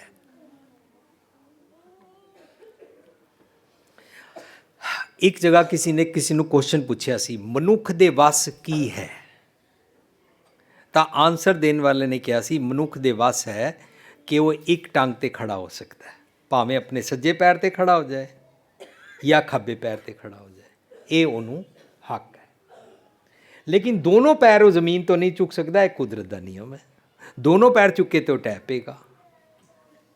ਬਸ ਸਾਨੂੰ ਇਹ ਚੁਆਇਸ ਹੈ ਕਿ ਮੈਂ ਚੰਗਾ ਕਰਾਂ ਜਾਂ ਮੰਦਾ ਕਰਾਂ। ਲੇਕਿਨ ਚੰਗਾ ਕਰਨ ਤੋਂ ਬਾਅਦ ਮੈਂ ਠੇਕਾ ਨਹੀਂ ਚੁੱਕ ਲਿਆ, ਕਿਉਂਕਿ ਮੈਂ ਚੰਗਾ ਕੀਤਾ ਸੀ ਇਸ करके सारे मेरे नाल चंगा करन। मैं लोगों से मीठा बोलता हूँ, लोग मेरे से मीठा क्यों नहीं बोलते? मैं लोगों से ईमानदारी करता हूँ, लोग मेरे से ठगी क्यों करते हैं? मैं सबसे शरावत से पेश आता हूँ, मेरे को सारे लूट क्यों लेते हैं? कोई ठेका नहीं ले लिया, सर्टिफिकेट नहीं ले लिया भाई तू शरीफ हो गया तो ਹੁਣ ਸਾਰੀ ਦੁਨੀਆ ਤੇਰੇ ਪਿੱਛੇ ਸ਼ਰੀਫ ਹੋਵੇ। ਪਰ ਜੇ ਤੂੰ ਅਵਗੁਣੀ ਖਿਆਲਾਂ ਨਾਲ ਜੀਵੇਂ, मान लिया एक टांग के बदले, चंगे गुणों वाली टांग के बदले तू गलत गुणों वाली टांग, अवगुणों वाली टांग पे खड़ा होए, ਤਾਂ ਰਿਜ਼ਲਟ ਮਾੜੇ ਹੀ ਨਿਕਲਦੇ ਹਨ। ਚੰਗੇ ਗੁਣ ਦੇ ਨਾਲ ਤੇਰਾ ਆਪਣੀ ਅੰਦਰ ਦੀ ਰੂਹ, ਆਤਮਾ, ਤੇਰਾ ਕਰੈਕਟਰ ਸੰਵਰ ਜਾਂਦਾ ਹੈ। ਅਵਗੁਣਾਂ ਨਾਲ ਤੇਰਾ ਕਰੈਕਟਰ ਵੀ ਵਿਗੜ ਜਾਂਦਾ ਹੈ ਤੇ ਰਿਜ਼ਲਟ ਵੀ ਸ਼ੋਰ ਸ਼ਾਟ ਮਾੜੇ ਹੀ ਨਿਕਲਦੇ ਹਨ। ਇਹਨੂੰ ਕਹਿੰਦੇ ਨੇ ਜਿਹਾ ਬੀਜੈ ਸੋ ਲੁਣੈ, ਕਰਮਾ ਸੰਦੜਾ ਖੇਤ। ਚੰਗਾ ਬੀਜੋ, ਚੰਗਾ ਵੱਢਦੇ ਹਾਂ। ਮੰਦਾ ਬੀਜੀਏ ਤਾਂ ਆਪਣੇ ਵਾਸਤੇ ਵੀ ਨੁਕਸਾਨ, ਟੱਬਰ ਔਰ ਸਮਾਜ ਵਾਸਤੇ ਵੀ ਨੁਕਸਾਨ, ਔਰ ਸਾਰੀ ਦੁਨੀਆ ਵਾਸਤੇ ਅਸੀਂ ਜ਼ਹਿਮਤ ਬਣ ਜਾਂਦੇ ਹਾਂ। ਹਰ ਆਪੇ ਹੀ ਮਤ ਦੇਵੈ ਸੁਆਮੀ, ਹਰ ਆਪੇ ਬੋਲ ਬੁਲਾਵੈ। ਕੌਣ ਆਪੇ ਕੌਣ ਹੈ? ਹਰ ਜਨ। ਅਸੀਂ ਕੌਣ ਸਮਝ ਰਹੇ ਹੁੰਦੇ ਹਾਂ? ਭਗਵਾਨ। ਮੈਂ ਇਹਨੂੰ ਗਾਲ ਕੱਢਾਂ, ਇਹ ਕੱਲ ਮੈਨੂੰ ਕਵੇ ਕੁਛ, या 4 बंदे लै आवे या मैनू पुलिस नूं पकड़ाए या कुछ भी बरादरी च कवे, तो मैं कहूँगा भगवान कराता है, तुम धार्मिक स्थान पे रोज़ कहते हो भगवान बुलवाता है, भगवान ने बुलवा लिया, मैंने गाली निकाल दी, मेरे स्लिप आउट होंगे, अच्छा जी माफ़ी दे दो। बस रोज़ रोज़ मैं लोगों नूं गालां कढ़दा रवां और रोज़ रोज़ माफ़ियां मंगदा रवां और रोज़ रोज़ कही जावां भगवान ने कराया, भगवान ने कराया। नहीं कराया भगवान ने। मेरा मन मेरे कोलों बुलवांदा है, पर क्योंकि रहाऊ दी पंक्ति विच मन हरजन बन गया, चंगे गुणा वाला बन गया, ਤਾਂ ਚੰਗੇ ਗੁਣਾਂ ਵਾਲਾ ਬਣ ਜਦੋਂ ਅਸੀਂ ਮਿੱਠੇ ਬੋਲ ਬੋਲਦੇ ਹਾਂ ਤਾਂ ਸਾਡੇ ਕੋਲੋਂ ਮਿੱਠੇ ਬੋਲ ਬੁਲਵਾਉਂਦਾ ਹੈ। ਇਹਦਾ ਮਤਲਬ ਇਹ ਹੋਇਆ, ਜੇਕਰ ਮੈਂ ਇਸ ਜ਼ੁਬਾਨ ਤੋਂ ਕਦੇ ਗਾਲ ਕੱਢਾਂ ਨਾ ਤਾਂ ਉਹ ਅਚਾਨਕ ਨਹੀਂ ਹੋਇਆ, ਉਹ ਸਲਿਪ ਆਫ ਟੰਗ ਨਹੀਂ ਹੋਇਆ, ਇੱਥੇ ਪਹਿਲਾਂ ਗਾਲਾਂ ਇਕੱਠੀਆਂ ਕਰਕੇ ਰੱਖੀਆਂ ਹੋਈਆਂ, ਸਿੱਖੀਆਂ ਹੋਈਆਂ, ਔਰ ਵੇਲੇ ਸਿਰ ਕਦੋਂ ਗਾਲਾਂ ਕੱਢਣੀਆਂ ਉਹ ਟਾਈਮ ਅਸੀਂ ਕਦੀ ਵੀ ਮਿਸ ਨਹੀਂ ਕਰਦੇ ਹਾਂ। ਆਪਣੀ ਕਾਮਯਾਬੀ ਸਮਝਦੇ ਹਾਂ ਕਿ ਮੈਂ 2 ਦੀਆਂ 4 ਲਗਾ ਕੇ ਸੁਣਾਈਆਂ, ਟਿਟ ਫॉर ਟੈਟ ਕੀਤਾ। ਚੰਗੇ ਗੁਣਾਂ ਦੇ ਤੱਤਾਂ ਨਾਲ ਆਪਣਾ ਸਰੀਰ ਬਣਾਇਆ ਹੀ ਨਹੀਂ ਨਾ। ਹਰ ਆਪੇ ਹੀ ਮਤ ਦੇਵੇ ਸਵਾਮੀ, ਹਰ ਆਪੇ ਬੋਲ ਬੁਲਾਵੇ। ਸਾਡਾ ਮਨ ਚੰਗੇ ਗੁਣਾਂ ਦੀ ਬੋਲੀ ਇਕੱਠੀ ਕਰਦਾ ਹੈ, ਤਾਂ ਇਸ ਜ਼ਬਾਨ ਕੋਲੋਂ ਬੁਲਵਾਉਂਦਾ ਹੈ। ਜਦੋਂ ਅਸੀਂ ਆਨੰਦ ਸਾਹਿਬ ਪੜ੍ਹਦੇ ਹਾਂ, ਆਨੰਦ ਸਾਹਿਬ ਵਿੱਚ ਪੜ੍ਹਦੇ ਹਾਂ, ਇਹ ਸ਼ਰਵਣੋ ਮੇਰਿਓ ਸਾਚੈ ਸੁਣਨੇ ਨੂੰ ਪਠਾਏ। ਸ਼ਰਵਣੋ ਕਿਹਨੂੰ ਕਹਿੰਦੇ ਨੇ? ਕੰਨਾਂ ਨੂੰ। ਇਹ ਸ਼ਰਵਣੋ ਮੇਰਿਓ ਸਾਚੈ ਸੁਣਨੇ ਨੂੰ ਪਠਾਏ। ਅੱਗੇ ਕਹਿੰਦੇ ਨੇ ਸਰੀਰ ਲਾਏ ਸੁਣੋ ਸਤ ਬਾਣੀ। ਸਰੀਰ ਲਾਏ ਸੁਣੋ ਸਤ ਬਾਣੀ ਦਾ ਮਤਲਬ ਕੀ ਹੁੰਦਾ? ਸਰੀਰ ਲਾਏ ਦਾ ਮਤਲਬ ਹੁੰਦਾ ਮਨ ਲਗਾ ਕੇ ਸੁਣੋ। ਸਾਡਾ ਬੱਚਾ ਪੜ੍ਹ ਰਿਹਾ ਹੁੰਦਾ, ਬੱਚੇ ਨੂੰ ਮਾਂ ਕਹਿੰਦੀ ਹੈ ਅਬ ਯਾਦ ਹੋ ਗਿਆ ਨਾ, ਉਹ ਕਹਿੰਦਾ ਹਾਂ, ਅੱਛਾ ਅਬ ਸੁਣਾ, ਉਹ ਨਹੀਂ ਸੁਣਾਉਂਦਾ। ਮੰਮੀ ਕਹਿੰਦੀ ਤੇਰਾ ਦਿਮਾਗ ਕਹਾਂ ਗਿਆ ਹੁਆ ਥਾ, ਤੇਰਾ ਮਨ ਕਹਾਂ ਗਿਆ ਹੁਆ ਥਾ? ਸਰੀਰ ਤਾਂ ਉਹਦਾ ਬੈਠਾ ਹੁੰਦਾ। ਸਰੀਰ ਲਾਏ ਸੁਣੋ ਸਤ ਬਾਣੀ ਦਾ ਮਤਲਬ ਹੁੰਦਾ ਮਨ ਲਗਾ ਕੇ ਬਾਤ ਕੋ ਸੁਣਨਾ। ਜਦੋਂ ਵੀ ਸਾਡਾ ਕਿਸੇ ਨਾਲ ਪ੍ਰੇਮ ਪੈ ਜਾਂਦਾ ਹੈ ਨਾ, ਜਦੋਂ ਵੀ ਕਿਸੇ ਇਨਸਾਨ ਦੀ ਅਸੀਂ ਇੱਜ਼ਤ ਕਰਦੇ ਹਾਂ ਨਾ, ਤਾਂ ਅਸੀਂ ਮਨ ਲਗਾ ਕੇ ਉਹਦੀ ਗੱਲ ਸੁਣਦੇ ਹਾਂ, ਅੱਖਾਂ 'ਚ ਅੱਖਾਂ ਪਾ ਕੇ ਸੁਣਦੇ ਹਾਂ। मन लगा के बात को सुनना।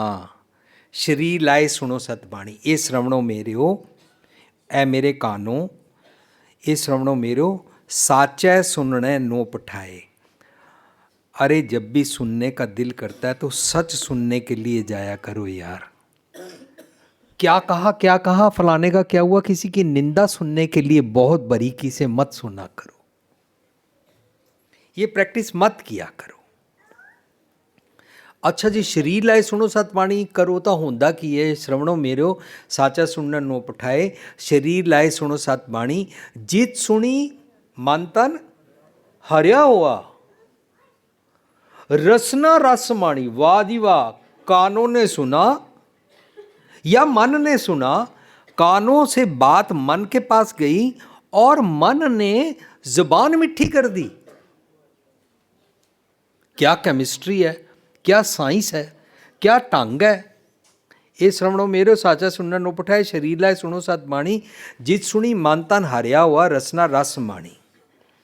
ਇਹਦਾ मतलब जो जिए हुए सो उगवे। जो अंदर होता है ना वही बाहर निकलता है। अगर हम अपनी ज़बान से रिक्शे वाले से लेके, अपनी सास या अपनी बहू से लेके, अपनी ननाण से लेके या किसी भी गरीब आदमी को जब हम बोल रहे होते हैं तो पता लगता है इसके अंदर क्या है, ये किस कैरेक्टर का मालिक है। जो यहाँ से निकलेगा वो प्रूव कर देगा। ਇਹਦਾ ਮਤਲਬ ਧਰਮ ਸਾਨੂੰ ਸਿਖਾਉਂਦਾ ਹੈ ਕਿ ਅੰਦਰ ਕੰਡੇ ਨਹੀਂ ਬੀਜਨੇ, ਅੰਦਰ ਫੁੱਲ ਲਗਾਣੇ ਨੇ ਤਾਂ ਕਿ ਬਾਹਰ ਵੀ ਫੁੱਲ ਖਿਲਾਰ ਸਕੀਏ। ਫੁੱਲਾਂ 'ਤੇ ਸ਼ਹਿਦ ਦੀ ਮੱਖੀ ਬੈਠਦੀ ਹੈ, ਬਾਹਰੋਂ ਵੀ ਇੱਥੋਂ ਸ਼ਹਿਦ ਵਾਲੀਆਂ ਮਿੱਠੀਆਂ ਜ਼ਬਾਨ ਦੀਆਂ ਗੱਲਾਂ ਵਾਲਾ ਸਾਡਾ ਕਰੈਕਟਰ ਬਣ ਜਾਵੇ। ਅਸੀਂ ਹਰਜਨ ਬਣਨਾ ਹੈ, ਅਸੀਂ ਰਾਮ ਨਾਮ ਗੁਣਗਾਨ ਵਾਲਾ ਬਣਨਾ ਹੈ। ਰਾਮ ਨਾਮ ਗੁਣਗਾਨ ਦਾ ਮਤਲਬ ਰਾਮ ਰਾਮ ਰਾਮ ਰਾਮ ਅੱਲਾ ਅੱਲਾ ਵਾਹਿਗੁਰੂ ਵਾਹਿਗੁਰੂ करना नहीं है। राम नाम गुण गावे का मतलब है भगवान के गुणों के साथ अंग अंग रोम रोम करके जीना।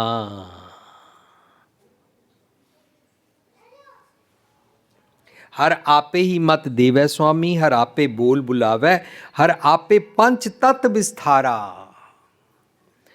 विच धातु पंच आप पावै। ये आप कौन है? मन। अच्छा, असी सब ने की सुनिया होया? असी सब ने सुनिया होया ये सृष्टि 5 तत्वों से बनी है जी। ये शरीर भी 5 तत्वों से बना है। आग, पानी, धरती, हवा, आकाश, इन 5 तत्वों से बना है। 5 तत्त दी गल जदों आएगी तो 5 दा मतलब 5 नहीं होंदा।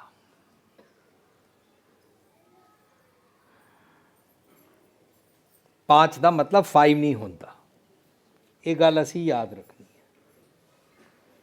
5 ਦਾ मतलब ਜਦੋਂ ਜਪਜੀ ਸਾਹਿਬ ਪੜਾਂਗੇ ਪੰਜ ਪ੍ਰਵਾਨ ਪੰਜ ਪ੍ਰਧਾਨ, ਉਹ ਪੰਜ ਦਾ मतलब 5 ਨਹੀਂ ਹੁੰਦਾ। ਪੰਜ ਦਾ ਮਤਲਬ ਹੁੰਦਾ ਚੁਣ ਚੁਣ ਕੇ ਚੰਗੇ ਚੰਗੇ ਬੇਅੰਤ ਗੁਣ, ਰੱਬ ਜੀ ਦੇ ਗੁਣ, ਉਹਨੂੰ ਪੰਜ ਪ੍ਰਵਾਨ ਪੰਜ ਪ੍ਰਧਾਨ ਕਹਿੰਦੇ ਨੇ। पंचे पावें दरगाह मान, भगवान जी के दर पर चंगे चंगे गुण ही परवान है। चुन चुन के चंगे चंगे गुण, आइडियल्स।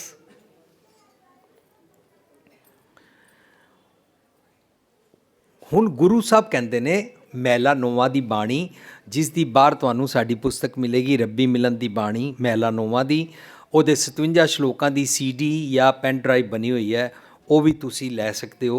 ਬਾਹਰ ਸਟਾਲ 'ਤੇ ਅਨੇਕਾਂ ਕਿਸਮਾਂ ਦੀਆਂ ਪੁਸਤਕਾਂ, ਵਿਚਾਰਾਂ ਅਸੀਂ ਅਲੱਗ-ਅਲੱਗ ਜਗ੍ਹਾ 'ਤੇ ਅਲੱਗ-ਅਲੱਗ ਟੌਪਿਕ ਡਿਸਕਸ ਕੀਤੇ ਹੋਏ ਨੇ, ਉਹ ਸਾਰੀਆਂ ਤੁਸੀਂ ਲੈ ਸਕਦੇ ਹੋ। ਮੈਲਾ ਨੋਵਾਂ ਦੀ ਬਾਣੀ ਦੇ ਵਿੱਚ ਅਸੀਂ ਲੜੀਵਾਰ ਵਿਚਾਰ ਵਿੱਚ ਸਮਝਿਆ ਸੀ, 5 तत्त को तन रचियो।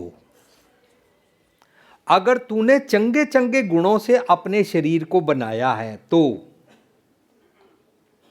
5 तत्त को तन रचियो, जान हो चतुर्स जान। ये चतुर्स जान आइडियल अच्छा इंसान तभी कहलाएगा, ताही तदों ही देन एंड ओनली देन।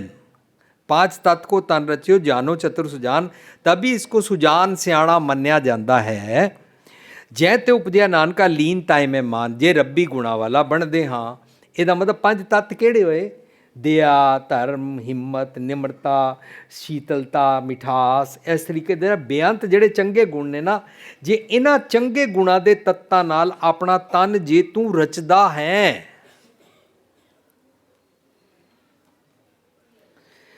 ਤੇ ਜਦੋਂ ਅਸੀਂ ਉਸ ਨੂੰ ਗ੍ਰਾਮਰ ਦੇ ਨਾਲ ਲਵਾਂਗੇ ਤਾਂ ਫਿਰ ਅਸੀਂ ਇੰਝ ਲਵਾਂਗੇ, ਜਿਹੜਾ ਮਨ ਹਰਜਨ ਬਣ ਗਿਆ, ਉਹ ਰੱਬ ਜੀ ਨਾਲ ਇਕਮਿਕ ਹੋ ਗਿਆ, ਉਹਨੇ ਆਪਣੇ ਸਾਰੇ ਤਨ ਨੂੰ ਚੰਗੇ ਗੁਣਾਂ ਵਾਲਾ ਬਣਾਇਆ ਹੈ। ਸੋ ਅਸੀਂ ਆਪਣੇ ਸ਼ਬਦ ਵਿੱਚ ਵਾਪਸ ਆਉਂਦੇ ਹਾਂ। ਅਸੀਂ ਸ਼ਬਦ ਹੀ ਸਮਝ ਰਹੇ ਸੀ, ਹਰ ਜਨ ਰਾਮ ਨਾਮ ਗੁਣ ਗਾਵੇ, ਰੱਬੀ ਗੁਣਾਂ ਵਾਲਾ ਬਣਦਾ ਜਾਂਦਾ ਹੈ। ਜੋ ਅਸੀਂ ਅਰਥ ਕਰ ਰਹੇ ਹਾਂ ਨਾ, ਕਿਧਰੇ ਲਿਖੇ ਨਹੀਂ ਹੋਏ ਨੇ। ਅਸੀਂ ਅਰਥ ਉਹ ਸਮਝਦੇ ਹਾਂ ਜਿਹੜੇ ਪ੍ਰੈਕਟੀਕਲ ਮੈਂ ਆਪਣੇ 'ਤੇ ਟੁਕਾ ਸਕਾਂ। ਅਸੀਂ ਅਰਥਾਂ ਨੂੰ ਉਸ ਹਿਸਾਬ ਨਾਲ ਸਮਝਦੇ ਹਾਂ। ਹੁਣ ਅੱਜ ਮਹੀਨਾ ਪੜ੍ਹਿਆ ਜਾਏਗਾ, ਮਾਘ ਮਜਨ ਸੰਗ ਸਾਧੂਆਂ ਧੂੜੀ ਕਾ ਇਸ਼ਨਾਨ। ਉਹਦੇ ਵਿੱਚ ਆਏਗਾ ਜਨਮ ਕਰਮ ਮਲ ਉਤਰੇ ਮਨ ਤੇ ਜਾਏ ਗੁਮਾਨ। ਮਨ ਤੇ ਜਾਏ ਗੁਮਾਨ ਮੀਨਸ ਹੰਕਾਰ ਚਲਾ ਜਾਏ। ਜਿਹਦਾ ਹੰਕਾਰ ਚਲਾ ਗਿਆ ਉਹ ਨਮਰਤਾ 'ਚ ਰਹਿੰਦਾ ਹੈ। ਜਿਹਦਾ ਹੰਕਾਰ ਚਲਾ ਗਿਆ ਉਹ ਮਿੱਠਾ ਬੋਲਦਾ ਹੈ। ਜਿਹਦਾ ਹੰਕਾਰ ਚਲਾ ਗਿਆ ਉਹ ਦੂਜੇ ਦੀ ਪੱਤ ਨਹੀਂ ਲਾਉਂਦਾ ਹੈ। ਜਿਹਦਾ ਹੰਕਾਰ ਚਲਾ ਗਿਆ ਉਹ ਦੂਜਿਆਂ ਦੇ ਪਰਦੇ ਫਾਸ਼ ਨਹੀਂ ਕਰਦਾ ਹੈ। ਹੁਣ ਅਸੀਂ ਆਪਣੇ 'ਤੇ ਝਾਤੀ ਮਾਰੀਏ। ਮੈਂ ਰੋਜ਼ ਪਾਠ ਵੀ ਕਰਦਾ, ਮੈਂ ਰੋਜ਼ ਗੁਰਦੁਆਰੇ ਵੀ ਜਾਂਦਾ, ਮੈਂ ਰੋਜ਼ ਬਾਣੀ ਪੜ੍ਹਦਾ, ਮੈਂ ਰੋਜ਼ ਕੀਰਤਨ ਵੀ ਸੁਣਦਾ, ਪਰ ਸੁਣਦਿਆਂ ਸੁਣਦਿਆਂ ਨਾਲ ਪਤਾ ਕੀ ਕਰਦਾ, WhatsApp ਵੀ ਦੇਖ ਲੈਂਦਾ। ਫਿਰ ਦੇਖਣ ਤੋਂ ਬਾਅਦ ਕੀ ਕਰਦਾ, ਪਤਾ ਕੀ ਕਰਦਾ, ਬੋਲਦਾ ਨਹੀਂ ਆ, ਪਾਠ ਕਰੀ ਜਾ ਰਿਹਾ, ਮਨ ਮਗ ਨਾ ਚੱਲੇ ਪਾਉਂਦਾ ਤੁਹਾਨੂੰ ਸਿੱਧੀ ਸੰਬੰਧ। ਇਹਦੇ ਅੰਦਰ ਕਿਸੇ ਦੇ ਬਾਰੇ ਭੈੜਾ ਕੋਈ ਸੁਨੇਹਾ ਆ ਗਿਆ, ਮੈਂ ਫਟਾਫਟ 15-20 ਬੰਦਿਆਂ ਨੂੰ 200 ਬੰਦਿਆਂ ਨੂੰ ਗਰੁੱਪ ਵਿੱਚ ਫਾਰਵਰਡ ਵੀ ਕਰ ਦਿੰਦਾ, ਦੇਖੋ ਫਲਾਣਾ ਬੰਦਾ ਭੈੜਾ ਹੈ, ਫਲਾਣੇ ਬੰਦੇ ਨੇ ਇਹ ਕੀਆ। ਕਿਸੇ ਦੀ ਭੈੜੀ ਗੱਲ, ਇੱਥੋਂ ਨਿੰਦਾ ਨਹੀਂ ਕੀਤੀ, ਪਰ ਇੱਥੋਂ ਨਿੰਦਾ ਕੀਤੀ। ਭੈੜ ਫਲਾਣ ਵਿੱਚ ਅਸੀਂ WhatsApp ਯੂਜ਼ ਕਰ ਰਹੇ ਹਾਂ, ਆਪਣੇ ਬਾਰੇ ਸੋਚ ਨਹੀਂ ਰਿਹਾ। ਅਸੀਂ ਡੇ ਬਾਈ ਡੇ ਆਪਣੇ ਆਪ ਨੂੰ ਐਕਸਪਲੋਇਟ ਕਰ ਰਹੇ ਹਾਂ। We are being distorted. ਅਸੀਂ ਡੇ ਬਾਈ ਡੇ ਪੋਲਿਊਟਿਡ ਹੋ ਰਹੇ ਹਾਂ। ਇਹ WhatsApp ਦੀ ਨਿੰਦਾ ਨਹੀਂ ਮੈਂ ਕਰ ਰਿਹਾ, ਕਿਉਂਕਿ ਮੈਂ ਰੋਕ ਨਹੀਂ ਸਕਦਾ, ਮੈਂ ਖੁਦ ਕਰਦਾ ਹਾਂ। ਪਰ WhatsApp ਦੇ ਨਾਲ ਮੈਨੂੰ ਕਰਨਾ ਕੀ ਹੈ? WhatsApp ਦੇ ਨਾਲ ਮੈਂ ਕੀਮਤੀ ਸ਼ਬਦ ਇੱਕ ਦੂਜੇ ਨੂੰ ਫਾਰਵਰਡ ਕਰ ਸਕਦਾ, ਕੋਈ ਚੰਗੀ ਵਿਚਾਰ ਆਵੇ ਉਸ ਨੂੰ ਫਾरवर्ड कर सकता। पर मेरी ड्यूटी किसने लगा दी थी कि इसके अंदर किसी के बारे में कोई निंदा आए, किसी के बारे में कोई क्रिटिक्स आए, किसी की कोई गलती हो गई है, कोई गलती से कुछ कर बैठा है, तो उसका सारी दुनिया में पर्दाफाश करूं। ये ड्यूटी मैनू किने दिती? क्योंकि मैं WhatsApp खरीद सकिया सी, क्योंकि मेरे को वाईफाई वास्ते पैसे हैं, क्योंकि मैं पाठ करता हाँ, क्योंकि मैं धर्मी हाँ, मैनू हक मिल गया मैं दूजे दी पत्त लावां और सारी दुनिया में ਉਹਦਾ पर्दाफाश करा। For this purpose social media is not supposed to be used। ਸਾਨੂੰ ਪਤਾ ਨਹੀਂ ਹੈ, ਮੈਂ ਆਪਣੇ ਚੰਗੇ ਗੁਣਾਂ ਵਾਲਾ ਬਣਾਉਣਾ ਆਪਣੇ ਆਪ ਨੂੰ, ਮੈਂ ਆਪਣਾ ਤਨ ਮਨ ਖਰਾਬ ਨਹੀਂ ਹੋਣ ਦੇਣਾ। ਸੋ ਕਹਿੰਦੇ ਨੇ ਹਰ ਆਪੇ ਪੰਚ ਤਤ ਵਿਸਥਾਰਾ ਵਿੱਚ ਧਾਤੂ ਪੰਚ ਆਪ ਪਾਵੈ। ਚੰਗੇ ਗੁਣਾਂ ਦੀ ਧਾਤੂ ਮੈਟਲ ਜਿਹਦੇ ਨਾਲ ਸੋਲਿਡ ਮੇਰੀ ਬਾਡੀ ਬਣੇਗੀ, ਮੇਰਾ ਸੋਲਿਡ ਕਰੈਕਟਰ ਬਣੇਗਾ, ਉਹ ਮੈਨੂੰ ਹਰ ਜਨ ਬਣਨ ਤੋਂ ਬਾਅਦ ਪ੍ਰਾਪਤ ਹੁੰਦਾ ਹੈ, ਉਹ ਪਾਉਂਦਾ ਹੈ। ਜਨ ਨਾਨਕ ਸਤਿਗੁਰ ਮੇਲੇ ਆਪੇ ਹਰ ਆਪੇ ਝਗੜ ਚੁਕਾਵੈ। ਮੈਂ ਪਹਿਲਾਂ ਗੱਲ ਸਾਂਝ ਕੀਤੀ ਸੀ, ਪਿਓ ਪੁੱਤਰ ਜਾਂ ਦੋ ਭਰਾ ਆਪਸ ਵਿੱਚ ਲੜਦੇ ਨੇ, ਨੌਕਰ ਨਾਲ ਅਸੀਂ ਇਸ ਤਰ੍ਹਾਂ ਕਰੀਏ ਨਾ ਕਰੀਏ, ਇੰਜ ਅਸੀਂ ਸਾਰੀ ਦੁਨੀਆ ਨਾਲ ਕਰਦੇ ਹਾਂ। ਮੈਨੂੰ ਇੱਕ ਅਚਾਨਕ 15 ਦਿਨ ਪਹਿਲਾਂ, ਅੱਜ ਕੱਲ੍ਹ ਅਮਰੀਕਾ ਮੇਰੇ ਮਦਰ ICU 'ਚ ਬਿਮਾਰ ਨੇ, ਲੇਕਿਨ 15 ਦਿਨ ਪਹਿਲਾਂ ਜਦੋਂ ਮੈਂ ਅਮਰੀਕਾ ਸੀ, ਮੈਂ ਘਰ ਬੈਠਾ ਸੀ, ਉਹਨਾਂ ਨੇ ਮੈਨੂੰ ਇੱਕ ਕਹਾਣੀ ਸੁਣਾਈ। ਮੈਂ ਕਿਹਾ ਬੀਜੀ ਇਹ ਕਹਾਣੀ ਮੈਨੂੰ ਤੁਸੀਂ ਕਿਉਂ ਸੁਣਾ ਰਹੇ ਹੋ? ਕਹਿੰਦੇ ਤੂੰ ਸੰਗਤਾਂ ਨਾਲ ਸਟੇਜ 'ਤੇ ਸਾਂਝ ਕਰ ਸਕਦਾ। ਬਾਈ ਚਾਂਸ ਹੁਣ ਸਲੋਟ 'ਚ ਆ ਗਈ ਹੈ। ਝਗੜਾ ਕੀ ਹੁੰਦਾ ਹੈ? ਉਹਨਾਂ ਨੇ ਮੈਨੂੰ ਕਿਹਾ ਸੀ ਤੂੰ ਜਦੋਂ ਸ਼ਬਦ ਪੜ੍ਹੇਗਾ ਨਾ, ਝਗੜਾ ਇੱਕ ਨਿਬੇੜੋ ਰਾਮ, ਤਾਂ ਉਹਦੇ ਵਿਚਕਾਰ ਇਹ ਕਹਾਣੀ ਸੁਣਾਈ। ਪਰ ਅੱਜ ਕਿਉਂਕਿ ਕੁਦਰਤੀ ਉਹ ਆ ਗਿਆ, ਸਮਾਂ ਵੀ ਸਾਡਾ 5 ਮਿੰਟ ਰਹਿ ਗਿਆ। ਇੱਕ ਆਦਮੀ ਕਹਿੰਦਾ ਹੈ ਕਿ ਮੈਂ ਚੰਗਾ ਹੱਟਾ ਕੱਟਾ, ਮੈਂ ਲੰਘ ਰਿਹਾ ਸੀ ਤੇ ਇੱਕ ਬੁੱਢਾ ਮੁਸਲਮਾਨ, ਮੈਂ ਮੁਸਲਮਾਨ ਨਹੀਂ, ਪਰ ਉਹ ਬੁੱਢਾ ਮੁਸਲਮਾਨ ਵਿਚਾਰਾ ਬੜੀ ਮੁਸ਼ਕਿਲ ਆਪਣਾ ਗਰੀਬ ਆਦਮੀ ਪੰਡ ਚੁੱਕ ਰਿਹਾ ਸੀ ਤੇ ਮੈਂ ਉਹਦੇ ਕੋਲੋਂ ਲੰਘ ਰਿਹਾ ਸੀ। ਮੇਰੇ ਅੰਦਰ ਖਿਆਲ ਆਇਆ ਯਾਰ ਇਹਦੀ ਪੰਡ ਚੁਕਾ ਦੇ। ਝਗੜਾ ਸ਼ੁਰੂ ਹੋਇਆ, कश्मकश शुरू हुई। झगड़ा पता कि शुरू होया, अब ऐसे कितने बुढ़े करते रहेंगे, पांडी चुकांदा रहांगा मैं, उठाने दो इसे। कहता मैं एक कदम होर अगे वधिया, ਉਹਦੀ आवाज़ इंज आई जिस तरह ਉਹਦੀ कमर दर्द हो रही है, हाय कोई हेल्प कर दो। कहता मैं फिर ਉਹਦੇ ਵੱਲ देखा, सोचे दी पंड चुका दियाँ, फिर अंदर कश्मकश शुरू हुई, फिर झगड़ा शुरू होया। देखो जो तक असी हर जन नहीं बनते हाँ, जो राम नाम गुण गावे दा असी पूरे तरीके नाल बींग नहीं ना बनते हाँ, तो असी कच्चे पक्के उतो उतो जीने हाँ। कहता है मैं सोचा ए मुसलमान और मैं दूजे मजहब का, मैं फिर अगे वध गया, मैं फिर पंड ना चुकाई। कहता फिर थोड़ा जिहा मैं अगे वधिया, फिर मैं सोचा यार चुकाई दियाँ, उन्हें चुक ली, पर वो बड़ी मुश्किल लंगड़ा के चल रहा सी। मैं सोचा चुका दियाँ, फिर मैं सोचा नहीं यार कल कुछ हो जाए मेरा ही ना लग जाएगा। पर अल्टीमेटली मनु अंदरों रब जी की आवाज़ आ रही सी बार बार। जदों भी चंगा काम करन दी आवाज़ आएगी वो रब जी की आवाज़ होंदी, वो मन की मत दी नहीं होंदी है। यह डिफरेंस है। अंदर से आवाज़ आए, वीर जी कैसे समझे कि ये मन की आवाज़ है कि भगवान जी की आवाज़ है? ਸੋ ਜਦੋਂ ਚੰਗਾ ਕੰਮ ਕਰਨ ਦੀ ਆਵਾਜ਼ ਆਏ ਉਹ ਭਗਵਾਨ ਜੀ ਕੀ ਆਵਾਜ਼ ਹੈ, ਜਦੋਂ ਭੈੜਾ ਕੰਮ ਕਰਨ ਦੀ ਹੈ, ਚੰਗਾ ਨਾ ਕਰਨ ਦੀ ਆਵਾਜ਼ ਆਏ, ਰੋਕਣ ਦੀ ਆਵਾਜ਼ ਆਵੇ, ਉਹ ਮਨ ਕੀ ਆਵਾਜ਼ ਹੈ। ਇਹ ਡਿਫਰੈਂਸ ਹੈ। ਮਨ ਮੇਰੇ ਸਤਿਗੁਰ ਕੇ ਭਾਣੇ ਚੱਲ, ਜਿਉਂ ਹੀ ਸਤਿਗੁਰ ਕੇ ਭਾਣੇ ਚੱਲੇਗਾ ਤਾਂ ਮਨ ਦੀ ਆਵਾਜ਼ ਰੱਬ ਜੀ ਦੀ ਆਵਾਜ਼ ਬਣ ਜਾਏਗੀ, ਹਰ ਜਨ ਬਣ ਜਾਏਗਾ।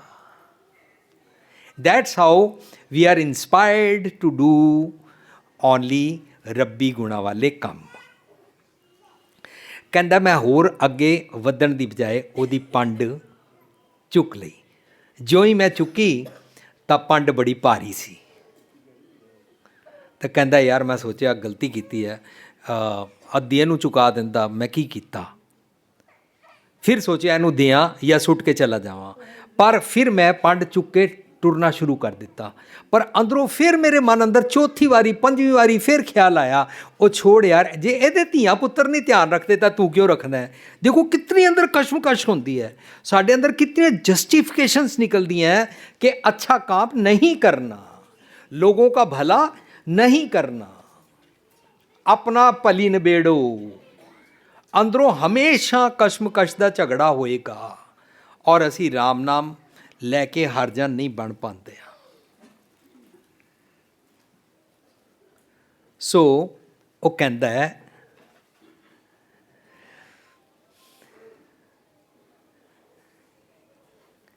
ਕਿ ਮੈਂ ਪੰਡ ਚੁੱਕ ਕੇ ਚੱਲਣ ਲੱਗ ਪਿਆ। ਬਾਅਦ ਵਿੱਚ ਉਹ ਬਾਬਾ ਜੀ ਦੇ ਨਾਲ ਗੱਲ ਹੁੰਦੀ ਰਹੀ ਤਾਂ ਮੈਨੂੰ ਉਹਨਾਂ ਦੇ ਬਾਰੇ ਪਤਾ ਲੱਗਦਾ ਰਿਹਾ, ਲੇਕਿਨ ਮੈਂ ਚੁੱਕ ਕੇ ਸੋਚਦਾ ਰਿਹਾ ਪਤਾ ਨਹੀਂ ਕਦੋਂ ਤੱਕ, ਪਰ ਲੇਕਿਨ ਅੰਦਰੋਂ ਰੱਬ ਜੀ ਦੀ ਆਵਾਜ਼ ਤੇਜ਼ ਹੋਈ ਜਾ ਰਹੀ ਸੀ ਔਰ ਮੈਂ ਚੁੱਕੀ ਜਾ ਰਿਹਾ ਸੀ ਪੰਡ। ਤਾਂ ਫਿਰ ਨਾ ਅੰਦਰੋਂ ਹੀ ਖਿਆਲ ਆਇਆ, ਯਾਰ ਅੱਧੇ ਰਸਤੇ 'ਤੇ ਨਾ ਛੋੜ ਦੇਈਂ, ਕੋਈ ਹੋਰ ਨਹੀਂ ਚੁੱਕੇਗਾ, ਬਾਬਾ ਰਸਤੇ 'ਚ ਹੀ ਡਿੱਗ ਨਾ ਪਵੇ, ਮਰ ਨਾ ਜਾਏ, ਚੱਲ ਯਾਰ ਤੋੜ ਇਹਦੇ ਘਰ ਹੀ ਛੋੜ ਆ। ਕਹਿੰਦਾ ਮੈਂ ਤੋੜ ਉਹਦੇ ਘਰ ਛੋੜ ਆਇਆ। ਕਹਿੰਦਾ ਮੈਂ ਜਦੋਂ ਤੇ ਛੋੜ ਆਇਆ ਨਾ, ਬਾਬਾ ਜੀ ਨੇ ਮੈਨੂੰ ਅਸੀਸ ਦਿੱਤੀ।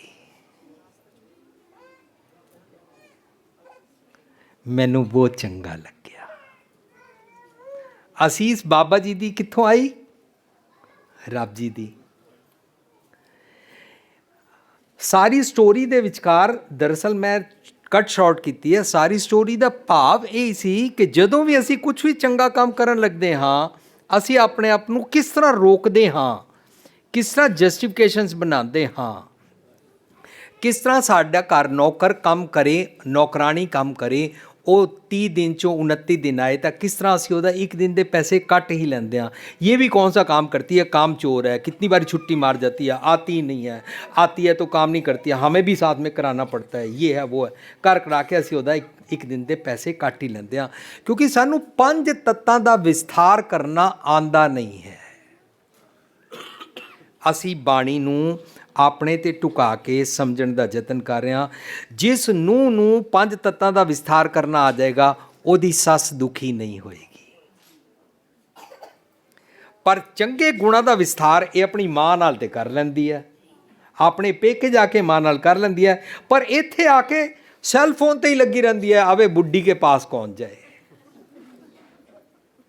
ਸੈੱਲ ਫੋਨ ਤੇ ਲੱਗਣੇ ਨੂੰ ਜਸਟੀਫਿਕੇਸ਼ਨ ਦਿੰਦੀ ਹੈ। ਇਹ ਤਾਂ ਬੁੱਢੀ ਹਰ ਵੇਲੇ ਰੋਂਦੀ ਰਹਿੰਦੀ ਹੈ। ਇੰਝ ਕਹਿੰਦੀਆਂ ਹਨ। ਔਰ ਕਈ ਬੁੱਢੀਆਂ ਇੰਝ ਕਰਦੀਆਂ ਨੇ, ਜੇ ਤਾਂ ਨੂੰਹ ਕੰਮ ਤੋਂ ਆਵੇ ਤਾਂ ਉਹਨੂੰ ਚਾਹ ਪਾਣੀ ਵੀ ਨਹੀਂ ਪੁੱਛਦੀਆਂ, ਗੁਰਦੁਆਰੇ ਜਾ ਕੇ ਲੰਗਰ ਪਕਾਉਂਦੀਆਂ ਹਨ। ਪਰ ਜੇ ਆਪਣੀ ਧੀ ਆਵੇ ਉਹਨੂੰ ਖਾਦੇ 'ਤੇ ਵੀ ਖਵਾਉਂਦੀਆਂ ਨੇ। ਉਹਨੂੰ ਕਹਿੰਦੇ ਨਹੀਂ ਨਹੀਂ ਤੂੰ ਬੈਠੀ ਰਹਿ, ਆਪਣੇ ਸਹੁਰੇ ਤੂੰ ਬਹੁਤ ਕੰਮ ਕਰਦੀ ਰਹਿੰਦੀ ਹੈ, ਮਾਂ ਦੇ ਘਰ ਆਈ ਹੈ। ਤਾਂ ਅਸੀਂ ਕਿਤੇ ਕਿਤੇ ਵਿਤਕਰੇ ਵਾਲਾ ਜੀਵਨ ਜੀਂਦੇ ਹਾਂ। ਇਹ ਸਾਰਾ ਕੁਝ ਅਸੀਂ ਕਰਦੇ ਰਹਿੰਦੇ ਹਾਂ, ਹਰ ਜਨ ਨਹੀਂ ਬਣਦੇ ਹਾਂ। ਕਾਸ਼ ਅਸੀਂ ਹਰ ਜਨ ਬਣੀਏ, ਰਾਮ ਨਾਮ ਗੁਣ ਗਾਵੇ ਵਾਲਾ ਬਣੀਏ, ਤਾਂ ਸਾਡਾ ਸਤਿਗੁਰ ਦੀ ਮੱਤ ਲੈ ਕੇ ਜਨ ਨਾਨਕ ਸਤਿਗੁਰ ਮੇਲੇ ਆਪੇ। ਸਤਿਗੁਰ ਮੀਨਸ ਮਨ ਜਦੋਂ ਸਤਿਗੁਰ ਦੀ ਮੱਤ ਲੈਂਦਾ, ਸਤਿਗੁਰ ਕੀ ਜਿਸ ਨੂੰ ਮਤ ਆਵੇ ਸੋ ਸਤਿਗੁਰ ਮਾਏ ਸਮਾਨਾ। ਅੰਦਰੋਂ ਰੱਬ ਜੀ ਦਾ ਸੁਨੇਹਾ ਲੈ ਕੇ ਦੇਣ ਵਾਲਾ, ਸਤਿਗੁਰ ਨਾਲ ਮਿਲਾਪ ਵਾਲਾ ਸੁਨੇਹਾ ਦਿੰਦਾ। ਜਨ ਨਾਨਕ ਸਤਿਗੁਰ ਮੇਲੇ ਆਪੇ, ਹਰ ਆਪੇ ਝਗੜ ਝੁਕਾਵੇ। ਇਸ ਨੂੰ ਨਿਬੇੜਾ ਕਰਨਾ, ਝਗੜਾ ਖਤਮ ਹੋ ਜਾਂਦਾ, ਆ ਜਾਂਦਾ ਹੈ ਕਿ कैसे अच्छे काम करते ही हैं। ਇੱਕ ਵਾਰੀ ਮੈਂ ਇੱਕ ਐਗਜ਼ਾਮਪਲ ਦਿੱਤੀ ਸੀ ਕਿ ਜੇਕਰ ਪੁੱਤਰ ਮਾਂ ਪਿਓ ਦਾ ਖਿਆਲ ਨਹੀਂ ਰੱਖਦਾ, ਜੇਕਰ ਪੁੱਤਰ ਇਸ ਤਰ੍ਹਾਂ ਕਰਦਾ ਹੈ ਤਾਂ ਉਸ ਨੂੰ ਵੋਟੀ ਜਦੋਂ ਵੱਡੇ ਹੋ ਕੇ ਵਿਆਹ ਤੋਂ ਬਾਅਦ ਕਹਿੰਦੀ ਹੈ ਨਾ, ਉਹ ਇਹ ਬੁੱਢਾ ਬੁੱਢੀ ਖੰਘ ਰਹੇ ਨੇ, ਤੁਸੀਂ ਅੱਧੀ ਰਾਤੀ ਨਾ ਉੱਠਿਆ ਕਰੋ, ਤੁਹਾਨੂੰ ਆਪਣੀ ਵੀ ਸਿਹਤ ਦੇਖਣੀ ਚਾਹੀਦੀ ਹੈ, ਤੁਸੀਂ ਸਵੇਰੇ ਕੰਮ 'ਤੇ ਵੀ ਜਾਣਾ ਹੈ। ਔਰ ਉਸਨੇ ਜੇ 5 ਤੱਤਾਂ ਦਾ ਵਿਸਥਾਰ ਨਹੀਂ ਕੀਤਾ ਨਾ ਤਾਂ ਉਹ ਪਤਨੀ ਦੀ ਗੱਲ ਸੁਣ ਕੇ ਆਪਣੇ ਕਮਰੇ 'ਚ ਸੋ ਹੀ ਜਾਂਦਾ ਹੈ। ਘਰਾਂ ਵਿੱਚ ਬੁੱਢੇ ਰੁੱਲ ਜਾਂਦੇ ਨੇ।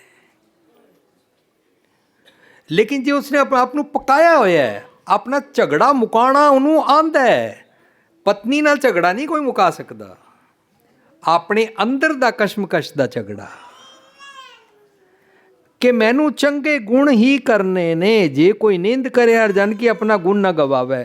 ਜੇ ਹੋਰ ਗਹਿਰਾਈ 'ਚ ਉਤਰੇ ਨਾ, ਸਾਡੀ ਮਨ ਜਦੋਂ ਸਿੱਧੇ ਪਾਸੇ ਪੈ ਜਾਂਦਾ ਨਾ, ਤਾਂ ਵੀ ਸਾਡੇ ਅੰਗ ਮਨ ਦੀ ਗੱਲ ਸੁਣਦੇ ਨਹੀਂ ਨੇ।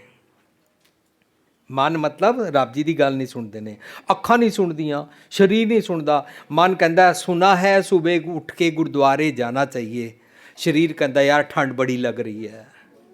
ਮਨ ਕਹਿੰਦਾ ਚੱਲ ਉੱਠ ਕੇ ਚੱਲੀਏ, ਸਰੀਰ ਇੱਕਦਮ ਕੰਬਲ ਲੈ ਕੇ ਦੂਜਾ ਪਾਸਾ ਕਰ ਲੈਂਦਾ ਹੈ। ਮਨ ਕਹਿੰਦਾ ਨਹੀਂ ਕੱਲ੍ਹ ਸਵੇਰੇ ਜ਼ਰੂਰ ਉੱਠਾਂਗਾ, ਅਲਾਰਮ ਲਗਾਵਾਂਗਾ, ਸਰੀਰ ਦਾ ਇੱਕ ਹੱਥ ਉੱਠਦਾ ਅਲਾਰਮ ਨੂੰ ਬੰਦ ਕਰ ਦਿੰਦਾ ਹੈ। ਇੰਝ ਹੁੰਦਾ ਨਾ, ਅਸੀਂ ਸਾਰੇ ਟਿਊਨਡ ਨਹੀਂ ਹੁੰਦੇ ਹਾਂ। ਪਰ ਜਦੋਂ ਮਨ ਔਰ ਤਨ ਸਾਰਾ ਇੱਕ ਇੱਕ ਅੰਗ ਹੋ ਜਾਏ, ਉਸ ਅਵਸਥਾ ਨੂੰ ਕਹਿੰਦੇ ਨੇ ਅਸਾਂ ਵੀ ਓਥੇ ਜਾਣਾ, ਅਸਾਂ ਵੀ ਓਥੇ ਜਾਣਾ, ਅਸਾਂ ਵੀ ਓਥੇ ਜਾਣਾ, ਅਸਾਂ ਵੀ ਓਥੇ ਜਾਣਾ। ਸਾਹਿਬ ਸੰਭਾਲੇ ਪੰਥ ਨਿਹਾਲੇ, ਸਾਹਿਬ ਸੰਭਾਲੇ ਪੰਥ ਨਿਹਾਲੇ, ਅਸਾਂ ਵੀ ਓਥੇ ਜਾਣਾ, ਅਸਾਂ ਵੀ ਓਥੇ ਜਾਣਾ, ਅਸਾਂ ਵੀ ਓਥੇ ਜਾਣਾ, ਅਸਾਂ ਵੀ ਓਥੇ ਜਾਣਾ। ਹੁਣ ਤੱਕ ਇਹ ਸ਼ਬਦ ਪਤਾ ਕਦੋਂ ਸੁਣਿਆ ਸੀ? ਜਦੋਂ ਕਦੇ ਕੋਈ ਸਰੀਰਕ ਤੌਰ 'ਤੇ ਮਰ ਜਾਂਦਾ ਹੈ, ਭੋਗ ਪੈਂਦਾ ਹੈ, ਭਾਈ ਸਾਹਿਬ ਜੀ ਗਾ ਦਿੰਦੇ ਨੇ, ਇਹ ਜਿਹੜਾ ਮਰ ਗਿਆ ਹੈ, ਇਹ ਜਿੱਥੇ ਚਲਾ ਗਿਆ ਹੈ, ਇੱਕ ਦਿਨ ਅਸਾਂ ਵੀ ਸਾਰਿਆਂ ਨੇ ਉੱਥੇ ਜਾਣਾ, ਇਹੀ ਬੁਣਿਆ ਜਾਂਦਾ।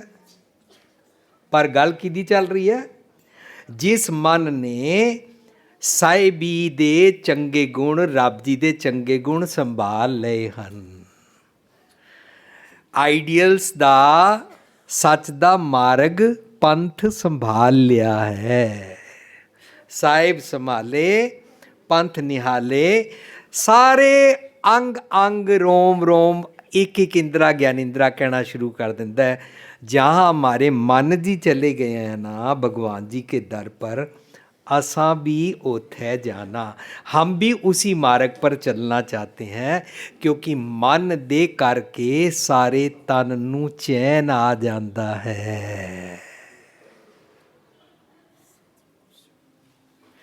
मन दे करके सारा तन सुखी हो जाता है।